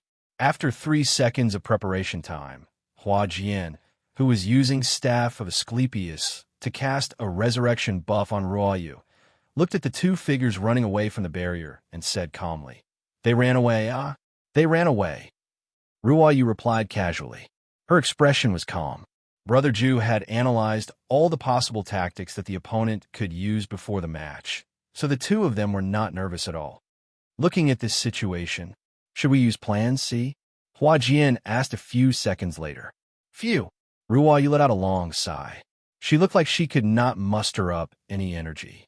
We've already discussed it. Let's use it. 1 minute later, somewhere on the battlefield. That's strange. Why aren't they here yet? Cho Si, who had made preliminary preparations, looked at the vast plain outside the barrier and muttered, "Even if we have to coordinate with Hua Jian's movement speed, they should be able to catch up with us in this short amount of time." Even with the thermal imaging, there's no one. Matcha Cookie, who was wearing an exaggerated beetle helmet, observed the front through the lens of the helmet. Could it be they've taken a route that we can't see? You mean? Cho Si said as he looked at the ground in front of him. Taking an underground route is only one of the hypotheses. Matcha Cookie said thoughtfully, "Don't forget that there's a player in their guild who specializes in machinery. If he creates some kind of tradable spatial technology, then Passing Rain and Hua Jian might be able to use phase space or other teleportation devices to come here directly." Understood. Cho Si nodded in response. He immediately turned around and arranged for a surveillance creature to be at the back. Their nervousness and caution were understandable. After all, one of their opponents was the monster-level Ruo Yu. Once she got close to them, they would die in any way they could. Hence, their strategy was to increase their distance and defend at a fixed point. When fighting against a close combat and support-type double team, this strategy was undoubtedly very useful. Most of the close combat and support-type combinations had very few long-range attacks, or even none at all. Once such a combination encountered a fortified defensive force in a plane where there was very little cover, it was very easy for them to fall into a hopeless situation. It was precisely because of this that the two members of Mountain River turned and ran after seeing the combination of Hell Frontline. In the first minute or so, Matcha Cookie and Cho Si were racing against time. At the beginning of their journey, they ran as fast as they could to increase the distance between them and the others. While they were moving, they were preparing for their creation and summoning. When they found a suitable place to set up their base, they started their construction without hesitation. Matcha Cookie's Engineer Ant Army module could greatly increase the efficiency of her mechanical creation. Cho Si's summoning skills mostly relied on materials, so he didn't need to spend too much time preparing them. Like King of Shadows, who used paper dolls to summon, he refused to do so. The two of them cooperated quite well. In less than a minute, they had built a half-meter-high, arc-shaped metal bunker wall between them and the enemy. After they laid down behind the wall and set up their initial defense, they entered a state of alert. At the same time, They used their skills to accumulate the number of mechanical creations and summon creatures. In other words, the longer they dragged this out, the more advantageous the situation would be for them. This was because the longer they waited, the more weapons they could create. Furthermore, since they had been building, even if they stayed where they were, it would not be considered as AFKing. Reading up to this point, some people might think that this combination and tactic was too unbeatable, shameful. Actually, that was not the case.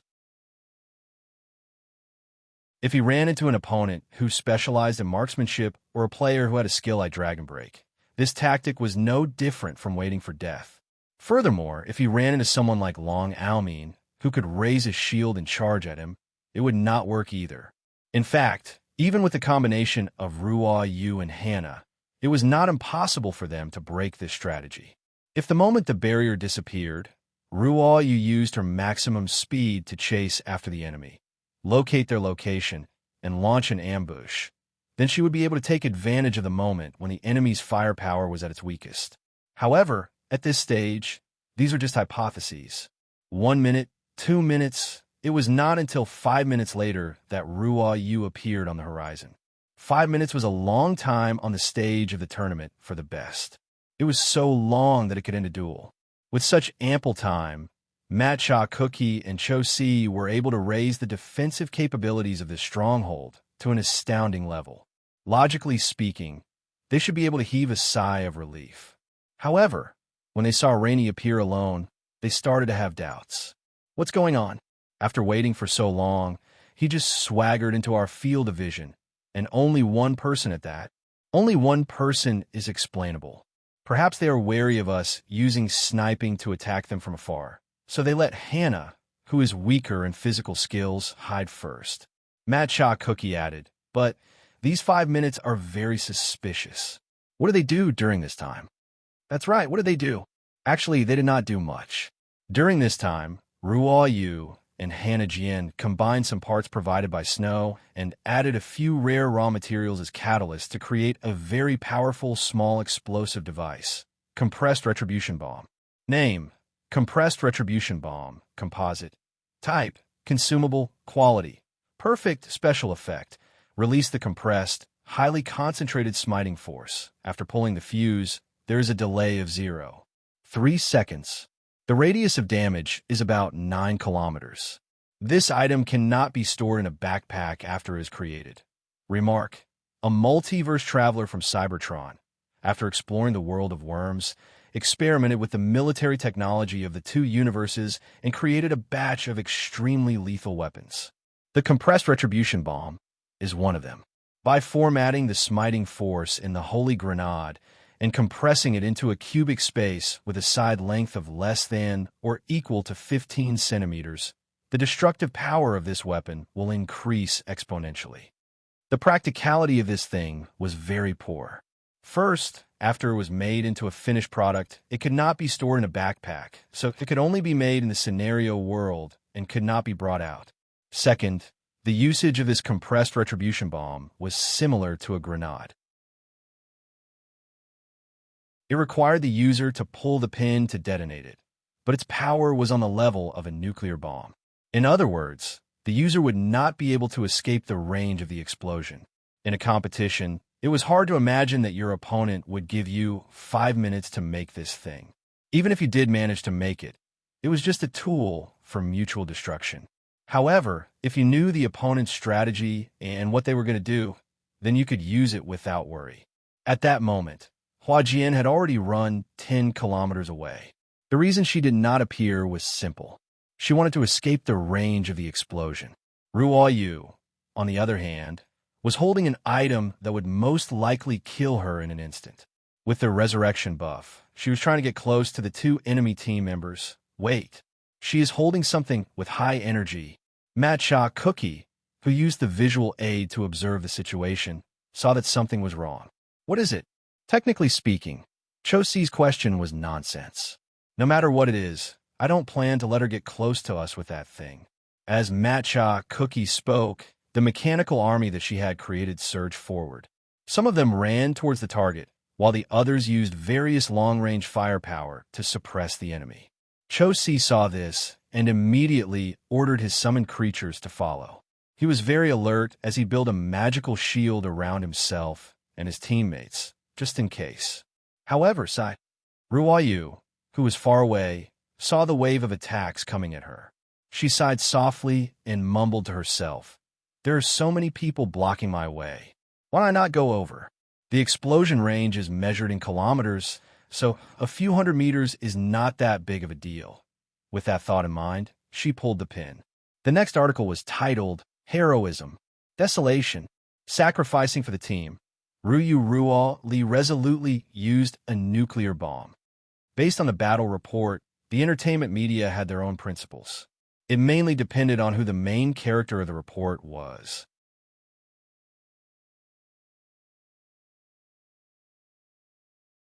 Chapter 1499. After the first 2 rounds, the score between Underworld Frontline and Mountain River was now 0-2. At this point, there was no longer any suspense in the outcome of the match.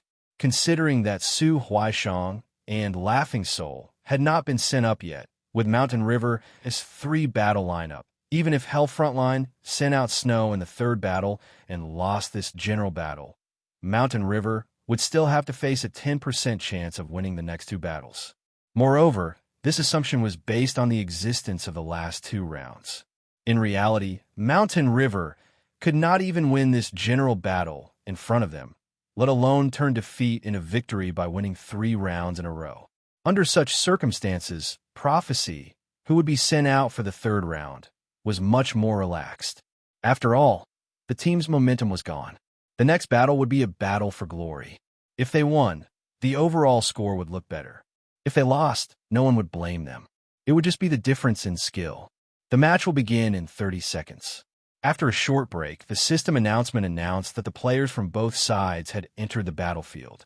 At that moment, everyone had already guessed that Hell Frontline would send out Su Huaishang. Based on the previous 2 lineups, Hell Frontline had also sent out a 3-match lineups to counter Mountain River. Furthermore, according to the statistics, in the first 9 rounds of Underworld Frontline, Goddess Su's appearance rate was 100%.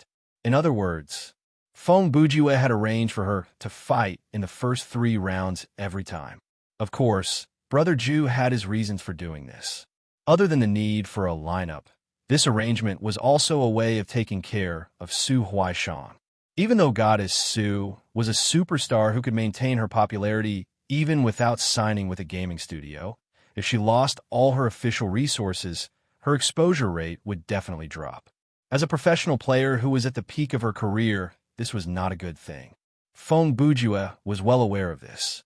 Even though he had never said it out loud, his actions had always been supportive of his teammate. Allowing Su Huaishang to appear in the competition as often as possible was undoubtedly an effective way to maintain her exposure. Sure enough, with a flash of white light, Goddess Su's elegant figure appeared in the ring. At the same time, on all the major live streaming platforms, the channel that was broadcasting the match between Hell Frontline and Mountain River had a visible increase in popularity. Compared to Su Huaishang's unreasonable popularity, the lack of response on the other side of the barrier was a little sad. Even though Brother Chun was also a professional player who was at his peak, his popularity had always been lukewarm. Perhaps it was because there was a word in his ID that not many people could pronounce, or perhaps it was because he lacked the so-called celebrity aura, or perhaps it was because his unique characteristics were not obvious. But then again, it was also because his ID was not very popular. In any case, this was a player whose number of fans was not proportional to his ability.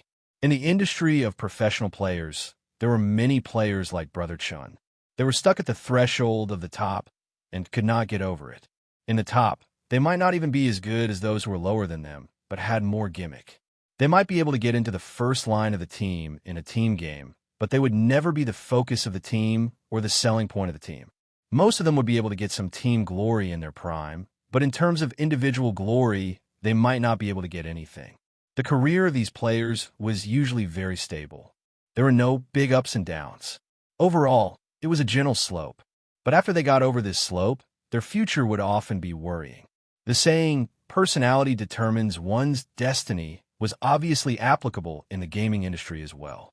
A good player might not be a good streamer, a good coach, or a good commentator, not to mention being a manager or even a boss. Whether it was entertaining the public, guiding a team, or managing a company, it all required skill and talent. So, if you only knew how to play games and you did have a certain level of talent and you wanted to make a living out of it, then you had better do your best in this one thing that you could rely on. Otherwise, it would not be long before you lost everything.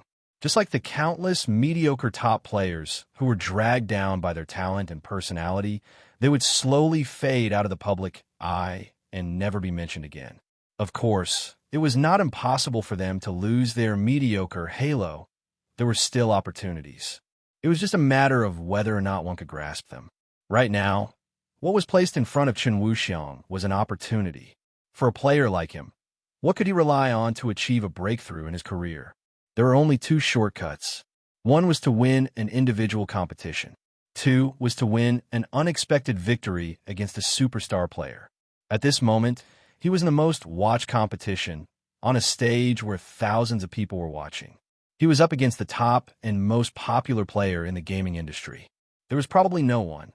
What was the reason Feng Bujue first became famous? Wasn't it because he defeated Su Huaishang in round S1?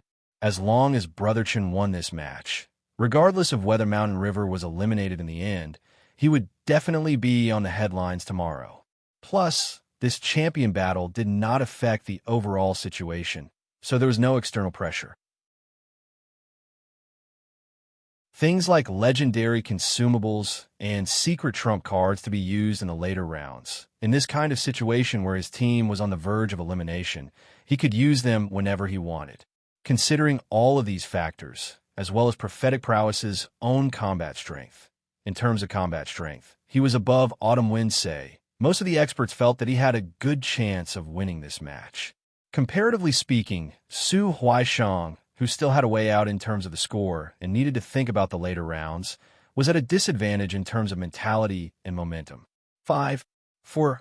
When the countdown sounded, Su Huaishang stood still on the spot, while Brother Chun had already retreated more than 100 meters.